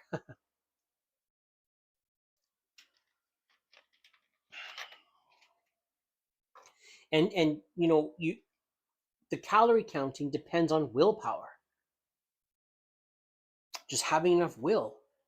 And I didn't have the will. I was already, overextending myself. I didn't need more to do. So willpower just did not work. When I switched to carnivore, what happened? I still didn't need to have that much willpower. See, I didn't deny myself eating. Every time I was hungry, I ate eggs, or if I was hungry, if I felt nibbly, I would go to the fridge and get something to eat. The only thing I did was direct the path. I didn't try to force myself to stop so much as just go in a certain direction, and not much different. Because like when you're nibbly, you're not looking to make a great big meal and be in the kitchen for 2 hours. You're looking for something quick and now. So I was like, eggs. Or I'd have pre-cooked food ready to go in the fridge. Just pull it out, throw it in the microwave, and there was very little friction from nibbly to having something to nibble on. I did allow myself cheese at the beginning, those cheese strips, string cheeses for snacks, um, uh, uh, pepperoni sticks, and then anything quick. So eggs are pretty quick for me, and I didn't mind just throwing it onto the stove, just boiling it and having those hard boiled eggs, and I was fine. And I would throw seasoning salt on it. I just whenever I was hungry, eat the carnivore, eat the carnivore, eat the carnivore. That's all I did. And what happened to the hunger and cravings? It's like my hunger and all the signals coming from my body were just messed up, and they weren't in order. It wasn't in harmony. They were all just, I don't know, bzz, bzz, bzz, just firing in a dozen different directions. And so I had to eat. I had to eat in a way that was like, I need to eat now, or I'm hungry. I'm just going to have this, and there was no rhyme or reason to my food, no rhyme or reason for nutrition. It was just eat. When I switched to carnivore, my hunger got in control, and I knew when I was actually tummy empty hungry. Took time, didn't start it right away. And like I said, every time I felt nibbly, every time I felt any type of I want something to eat, I did not deny myself. I just directed it. Got to eat animal fat, animal protein, keep it animal. Easy stuff to eat. I did shrimp too, canned sardines. I didn't care. Just anything that was simple, quick, and animal. But that started to change. That started to change as I was eating nothing but animal.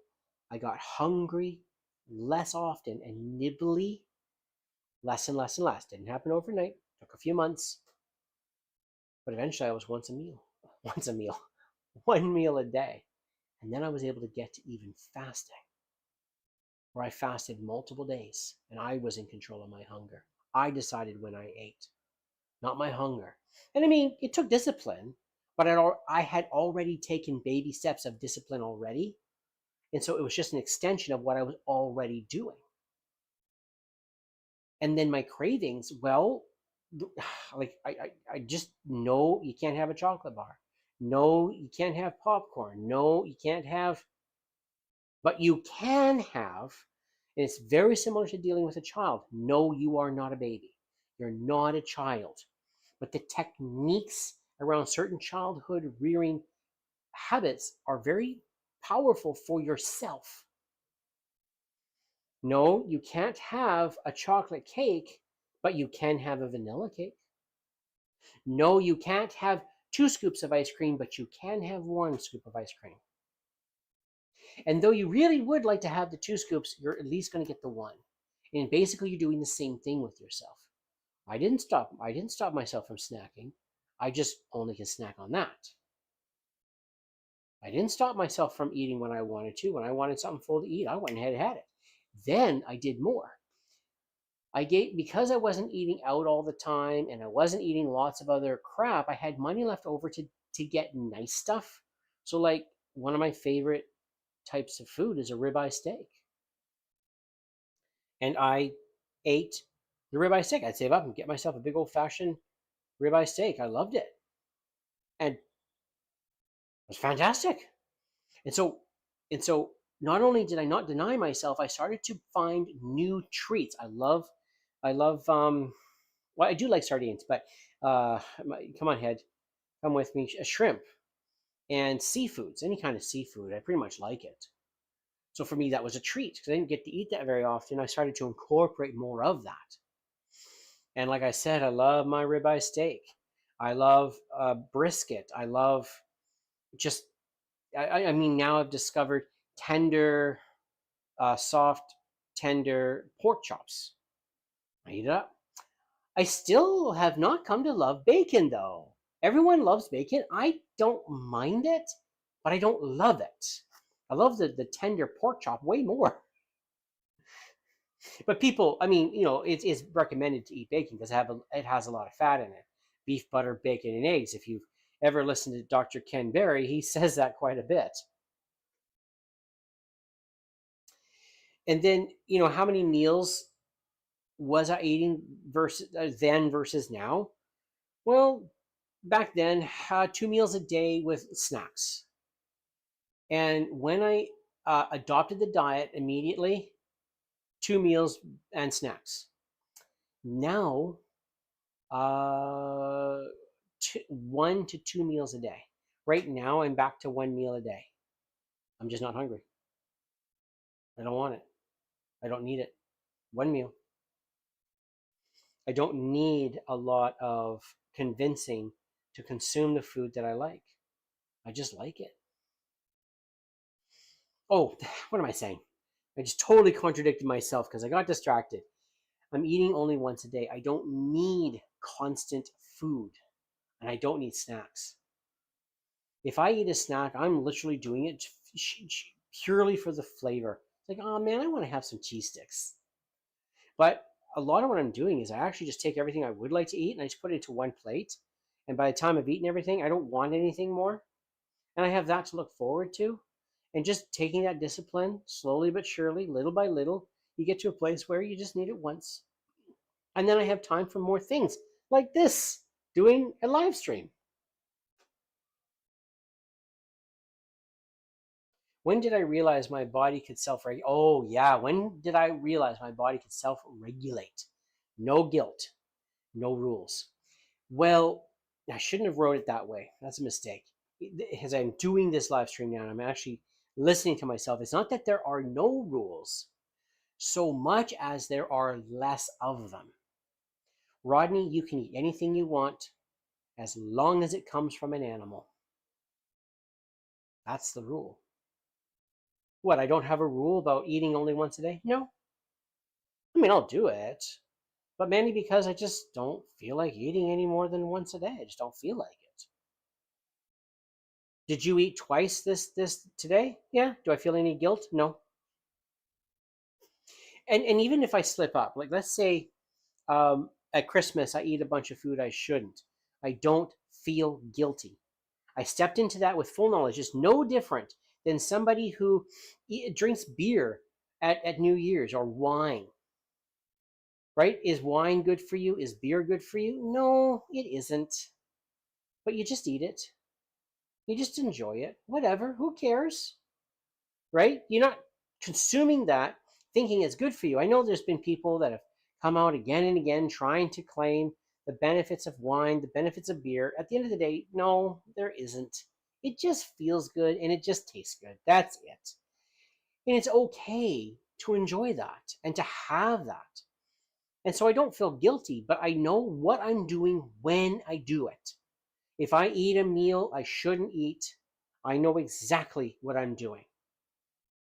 And I don't afterward go, oh man, I failed, I screw up, I slipped. No, I made a decision. I made a choice. I decided to do what I was going to do, and I will live with the consequences. As a full-grown adult, I had better be able to do that. As a young child, maybe there's a place for guilt, shouldn't have done that. Now you're being disciplined. Now you're being punished. But as adults, we suffer the consequences of our choices, or live with and enjoy the consequences of our choices, right?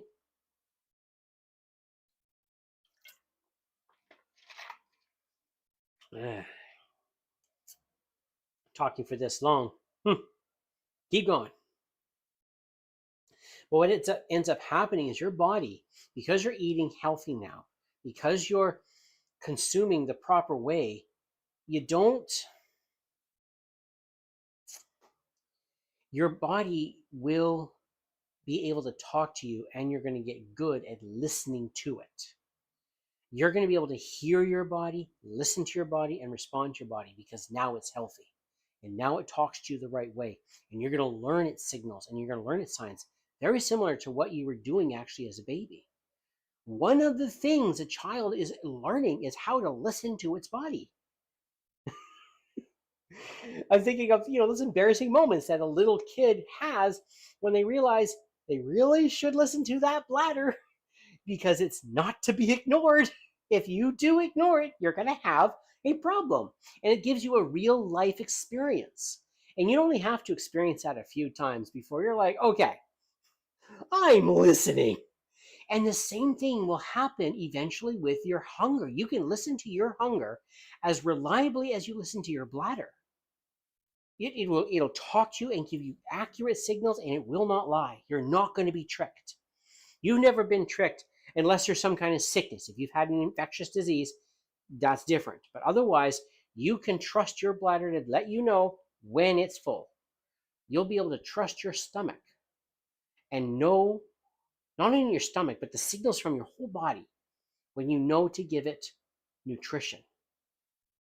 It'll work really well. Sleep will work better. Your thinking will work better. Your body will communicate. You'll be more one with your body than you've ever been. It's really cool. And when you're starting the carnivore diet, how much willpower do you need? I don't think you need that much, because basically you're just saying, go to the left, go to the left, go to the right. You can keep going. You can be hungry. You can satisfy that hunger. Not a problem. You just got to do it like this. That's all. Well, I'm craving carbohydrates. Stuff your body with pepperoni sticks, and with hot dogs, and with steak, and with shrimp, and lobster, and I don't know, pork chops and chicken and fish. You absolutely let yourself eat. Just eat this way. That's all you've got to do. You don't need a ton of willpower, like you're some kind of athlete, or you're going through tremendous training that requires all kinds of willpower to keep up to the super high level standard of the university that you're going. No. It's simple. It's really simple. You don't need to go to an exercise gym to lose weight. It can help, right? It's not bad for you, but you don't need it. You don't need to be studying hard every day, day in and day out, to be smart and to have a clear mind. Excuse me. I've been fighting that. It's like, I don't want to sneeze in the middle of the live stream, but oh well. When you are eating the way your body needs, it's amazing. Your will actually, your body gets in line with what you're trying to do. In fact, one of the things I'm learning is that if we want to do what's right, we should not be waiting to feel like doing the right thing. We should do the right thing and watch our feelings fall in line. You lead your heart. You don't follow your heart. So many people, they've been taught, follow your heart, follow your heart. If you do, you're eating burgers. You're eating lasagna. You're eating whatever you shouldn't be eating. But if you follow your will, I want to eat healthy. Do it then. Your feelings will step in line. Oh, all right. Yeah, I like it. I like it, goes your feelings. It's very similar to a child. You're not a child. You're not a child. But our feelings often represent that childhood. Because one of the things that's true about a child is that they're purely emotion. As they get older, hopefully they're getting their emotions in check and starting to control their emotions to make decisions that are logical, reasonable, and responsible, mature. In fact, maturity, one of the definitions of maturity is the ability to control and lead our emotions. Our emotions are subject to us. We are in charge of our emotions. And what I mean is, yes, your emotions will feel a certain way in certain moments that you may not necessarily want, but you can lead your emotions back to where you want them to be the vast majority of the time. Now, if there's extreme trauma, and I want to define that very specifically, like you were to lose your child due to something evil, that's trauma. If you were to lose your child whom you love with all your heart, and she is precious to you, he was your child, you love him, and all of a sudden evil took place and your child was taken from you prematurely, that's trauma, and that's harder to lead your emotions back to a good place, but it still will happen. Everything I've seen, I've never been in that place. But everything I've seen, you can bring your heart back and lead your heart back to a good place. And your heart will be more mature and it will grow in a moment like that eventually.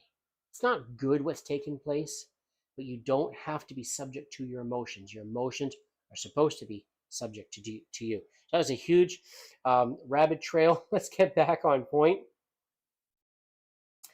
And how has this food freedom affected how I feel about myself, my stress, my life, and overall? It's actually made it better. Even though it was really traumatizing to find out the church had been lying to me, specifically the old leadership, Ellen White and James White and all the people that surrounded Ellen White back in the 1800s and very, very early 1900s. They did lie. They were very immoral in the way that in the manipulation that they did and the deceit that they did. It was bad. It was really, really bad. Okay. And I don't think it was God's will that I would be deceived so much as it was God's will that that my life be saved and that I find my way in life to what is ultimately good. And we all have quite a journey getting to that. I do know how my body works now. I understand it. My faith in the Bible has increased. My faith in God has increased. My relationship with God has gotten a bit more one-on-one, and it's less through going through going through the Bible. I'm stumbling because I hear a train coming, and I'm going to have to mute out. Hold on a second. Here comes a train. 1 second.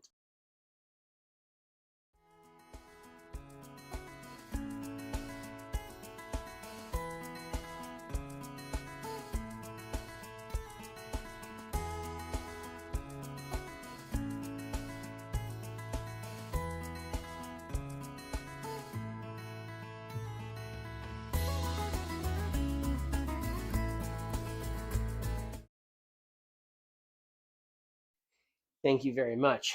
Yeah, I live right next to a train track, and there is no way to predict when the trains are going to show up. They just go by at random times and just random times, and then all of a sudden there's the train. Okay, so I don't think God planned all the bad things to take place, but my relationship with God doesn't have the filter anymore. It doesn't have that lens where it's got to make it through Adventist beliefs and then, okay, now I can relate to God.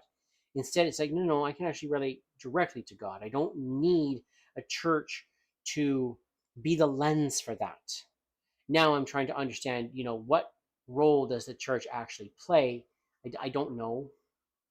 I don't know yet, but I'm learning.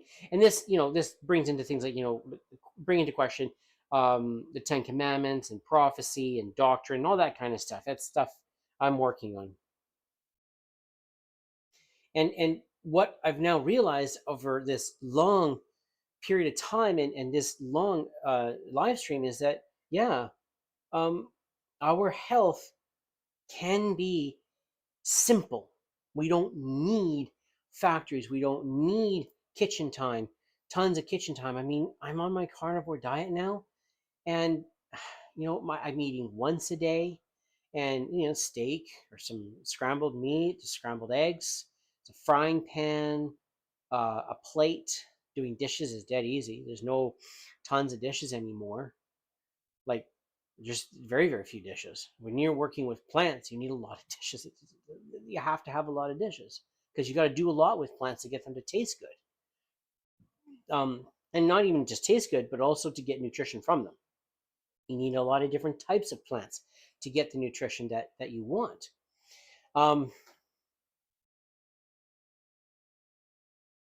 I now don't, like when I go to a gas station, I'm not constantly spending tons of money at the gas station because I've stopped to get gas, but I also end up getting snacks. Now there's no snacks. And if I'm like, oh, I'd like to have a pepperoni stick. No, I'll just wait till I go home. I got stuff at home. I don't go to the restaurants anymore because it's like, yeah, I'd like to have a Big Mac. I like Big Macs. I know I'm a bad person. I like Big Macs, but now it's just like, yeah, but I'd rather have what I have at home. I don't want to spend $20, $25 for a meal at McDonald's when I can go home and have a better meal for $5, $6, $8. If I really splurge $22. Right? A super splurge would be an expensive ribeye steak. That's $22.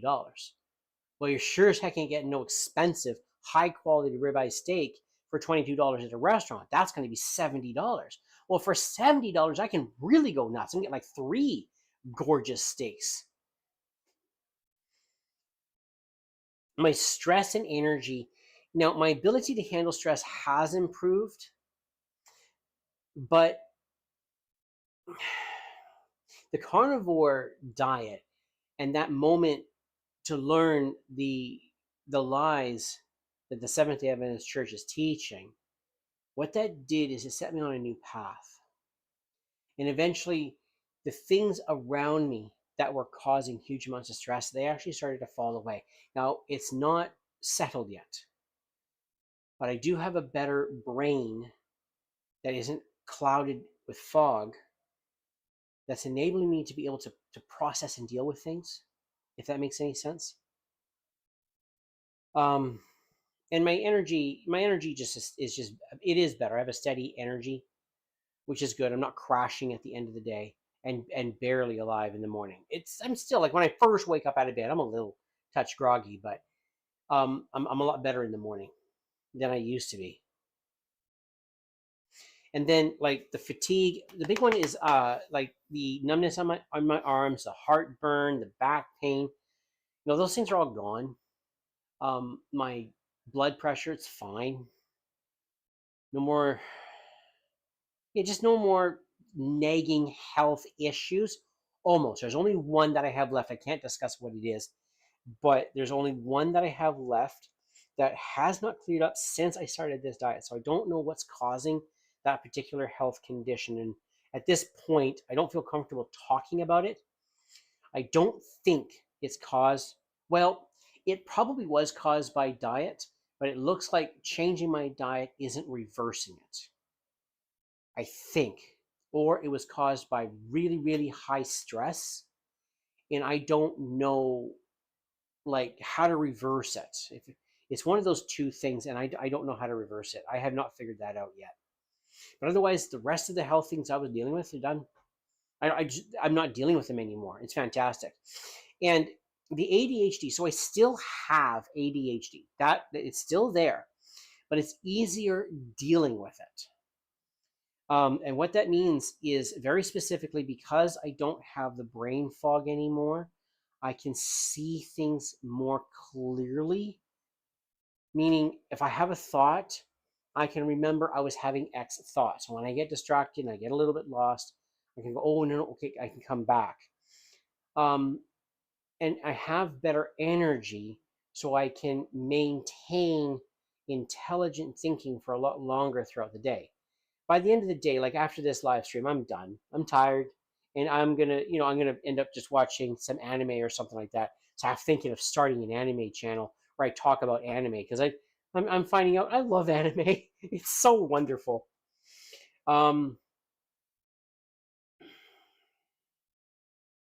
Oh yes. What's one simple thing people could do tonight to see this for themselves? Well, let me do it this way. What's one simple change people could make tonight to start the journey of being able to see these things for themselves? Quit being afraid of animal fat. Paul Saladino just released a video on YouTube. It's out today. today or yesterday, Paul Saladino, MD. And there's a restaurant in California. I wouldn't choose to live in California, at least not right now. But there's a restaurant in California, and they cook with only animal fats, and they have worked hard to minimize their plastic intake, the plastic use within the kitchen. That's something you could do. Get rid of the margarine. Get rid of the seed oils. Get bacon fat, lard fat, so pig fat, pork fat, tallow, beef fat. Maybe you live in a city where there's duck fat. Get it and use that. And butter. Also, in Indian markets or places where there's a large Indian presence, you can go to the Indian market and get ghee, which is clarified butter. There you go. And eventually, I believe you'll end up moving to 1 meal a day, or I mean, there's actually quite a few that actually still do 2 meals a day, but you're going to be eating less, and just consume that. You're going to be, and when I mean eating less, you'll be eating less stuff. You're not going to need the huge grocery list. Your grocery list is going to shrink by quite a bit. You'll be buying more butter than you've ever bought before. You'll be buying more, chicken than you've ever bought before, but you're not buying anything else. Don't be afraid of fat. Even if you're coming from the Seventh-day Adventist, no eating pork worldview, don't be afraid of fat. Don't be afraid of fat.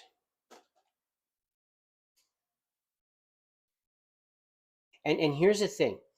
For those who would eat pork, but maybe you've been told that, pork is really bad for you and, it has all these issues. If you have an autoimmune disease, you do have to be careful. Those of us without an autoimmune disease, those without one of those, pork fat is inferior to beef fat. Grass-fed beef fat is the Cadillac, the best, the top of the line type of fat. Pork fat is under it. Okay, in quality. Let's see. Put this in the frame. There we go. It's beneath it. Okay, but pork fat is way above plant-based healthy foods. And you think I'm exaggerating when I make it this big? No, I'm not. Pork fat is way better. Your body needs that fat, and it does not need the food and the way that it's packaged and the way that it's presented to your body from the health food market. And then if you go to ultra processed, just candy dessert foods or pleasure foods, they're just there for pleasure. Well, those foods won't. They're way below. They are not healthy. And you're like, but my baby wants to have a treat. Give her bacon. Give her bacon. Oh, but my baby, wants something special. Learn how to make carnivore-based special. You see, the real thing, really, when it comes to parents and their babies, is getting something special from mom and dad and building and building that relationship between mom and dad. Nurture that. Don't nurture the candy. Because then when they're spending time with you, it becomes all about the candy instead of all about you or all about the relationship. Don't let candy and sweet be what pulls you guys together. Let your relationship be that. And you know what's fascinating? When you remove sugar, just sugar, and minimize carbohydrates in your children's diets, you'll find their behavior improves significantly. I know Uncle Roger does make fun of Jamie Oliver on YouTube, but Jamie Oliver did a series where children's lunches and food got replaced by proper healthy food in the school system. And the children didn't like it at first. They wanted their junk food back because doggone, that stuff freaking tastes good. But Jamie Oliver stuck to his guns, and those kids ended up adapting to the healthy food. And the behavior within the school went through the roof in positive. I am convinced that one of the things that could help inner city children who struggle with behavioral issues like crazy is to change their diet from a carbohydrate plant-based or carbohydrate ultra processed food diet and move it over to a whole food diet. They don't even need to adopt the carnivore diet. Let them just have whole foods. No more ultra processed sugar and seed oils and all that kind of stuff. Feed them chicken, feed them pork and vegetables and fruit. Let them have that. You watch their behavior will go through the roof and in the positive. I can't figure out how to say that in a way that, but their behavior will improve significantly if we were just to change the food they eat. Amen.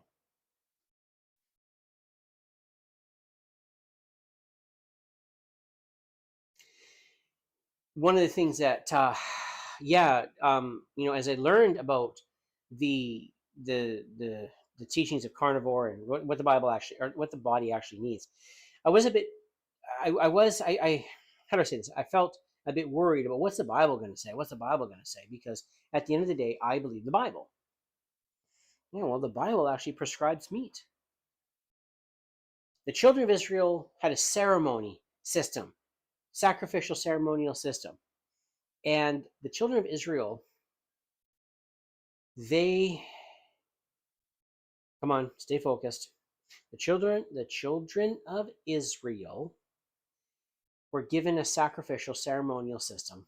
And a part of that ceremonial system is they had a lot of food restriction. Plus, they were assigned food. What's fascinating is almost everything they were assigned to eat was animal-based.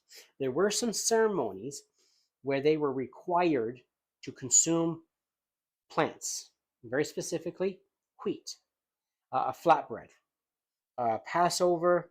And I think there was a couple of ceremonies within the sanctuary that the priests had to consume wheat, some kind of flatbread.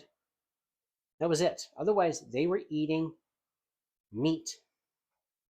I still need to do a bit of a study on the fat. How was fat dealt with in the ceremony? And more specifically, the daily life of a Jew. What were they supposed to be eating daily? Because I'm a little bit lost on the fat part of things, but they were prescribed meat. And when Noah was instructed by God what to eat after the flood, it was animals. And there was no restriction. If it's got a face and it moves, that's food to you. People have tried to say that the children of Israel and their diet was meant for the world. And I'm not convinced of that anymore. I am not convinced of that anymore. God prescribed meat for the human race, not plants. That was only the children, the Adam and Eve in the garden. That's what they ate, and that was descriptive. We're not in the Garden of Eden today. So looking at the Garden of Eden and saying that's what we're supposed to be doing today, that doesn't make any sense, especially considering whatever they were eating in the garden then doesn't exist today.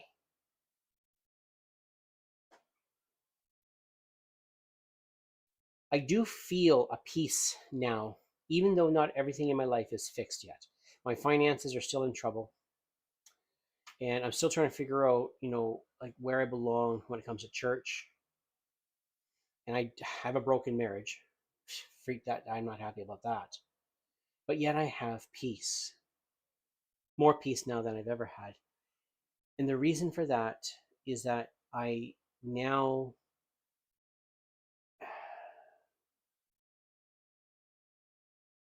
I understand more how to identify truth and how to align my life with it. Does that make sense? And I know I've been talking I so much. I'm just suddenly very aware, like, oh boy, did I say I a lot today? Just I'm expressing my experience right here, right now, because I did become aware of how much easier becoming healthy is when you adopt the carnivore diet than any other diet. Every other diet is very complicated. A lot of work, a lot of money, a lot of time. This doesn't require that.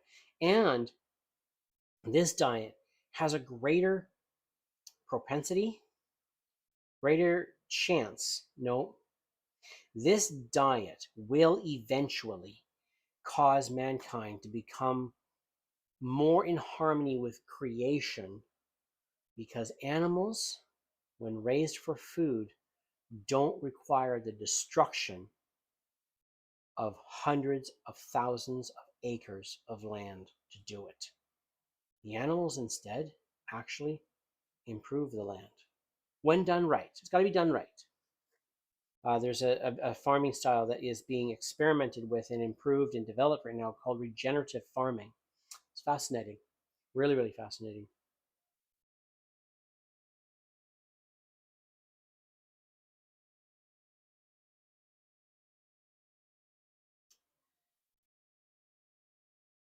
Here is the truth I want to leave you with.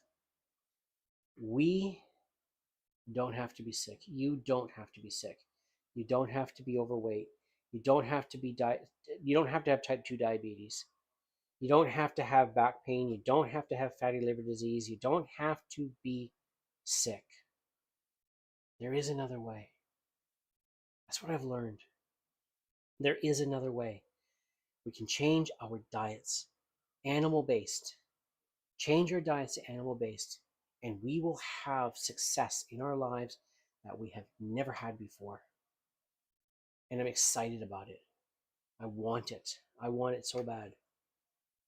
This particular live stream, I've noticed I haven't gotten a lot of viewers, and I think it's because of how rough the beginning was. I got confused with what I was looking at. Like, oh shoot, is my am I live or is it broken?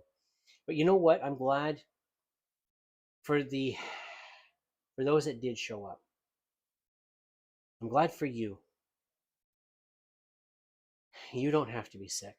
Your family members don't have to be sick. The people that you love don't have to be sick. There is another way. And we don't need pills and supplements and factories. And we don't need to destroy the land in order to accomplish it. I think I need to do a live stream on the environmental impact of the carnivore diet versus the standard American diet, vegan and vegetarian. That's a fascinating conversation. I mean, now that I'm doing the carnivore diet, yeah, dieting is easy. Getting healthy is easy. It's not hard. And I mean, exercise requires more time, or you could change your job and have a more physically demanding job. Either way, I think exercise and eating carnivore is the healthiest way for the human species. And I'm being convinced of that from all the evidence and all the evidence that I've seen. It's really powerful. And here's what I would say to someone who feels hopeless, sick, and trapped by bad health advice. Start to study and learn for yourself. And don't just go by the popular opinion, the popular teachings, the main teachings. They'll begin there. Definitely know it. But what are the alternatives saying? And I'm talking about the best alternatives, the best arguments against the modern advice. Go for the best. If you're going for people like me, I'm not the best. I wish I was. That'd be amazing.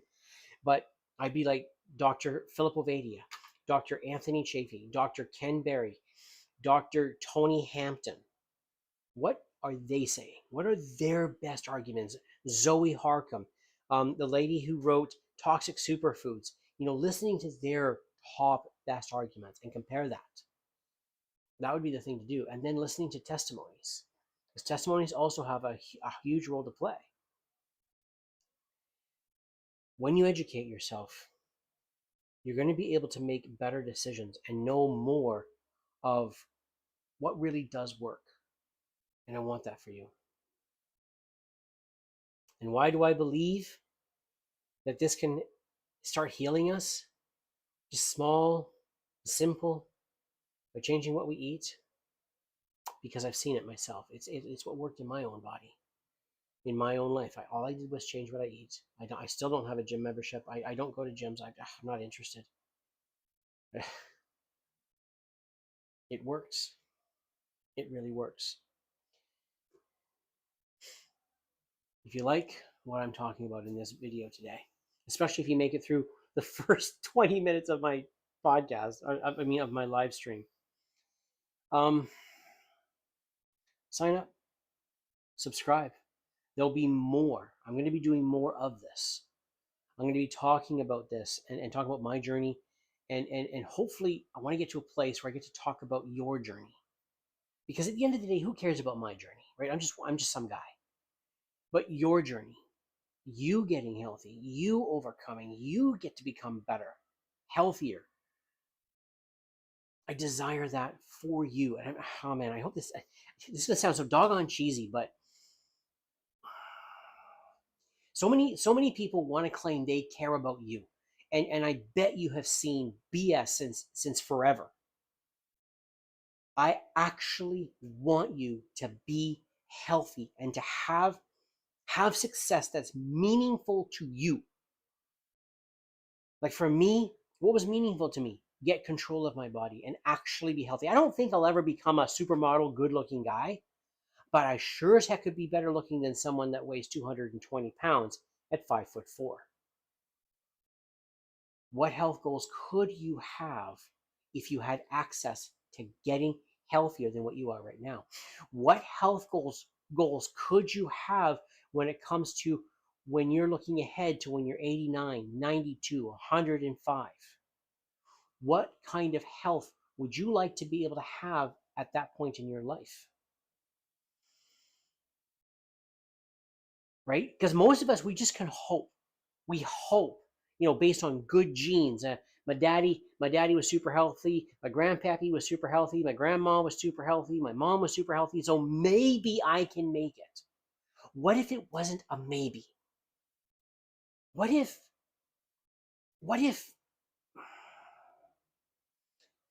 I want to say it in a very sure way, but let me just say it in a dreamy way. What if you could have the health you wanted based on your choices, your informed choices?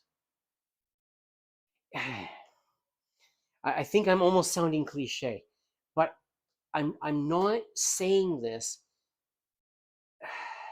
in a religious way, right? I'm saying it because I've come to understand it's true. We don't have to have dementia. We don't have to be fat. We don't have to have type 2 diabetes. And even if we have type 1 diabetes, there's a lot that we can do to mitigate the symptoms, to lessen the symptoms, to have something to address the symptoms. Because as I understand it, type 1 diabetes is not reversible because it has something to do with the malfunction of the pancreas. But what if you could at least reduce the symptoms? Fatty liver disease, which causes people to look pregnant. I mean, oy, oy, oy. What if we get that dealt with? I thank you for watching. I hope you have an amazing night. God bless you. God be with you. May you have success that is meaningful to you. And I'll catch you in the next live stream. Bye for now.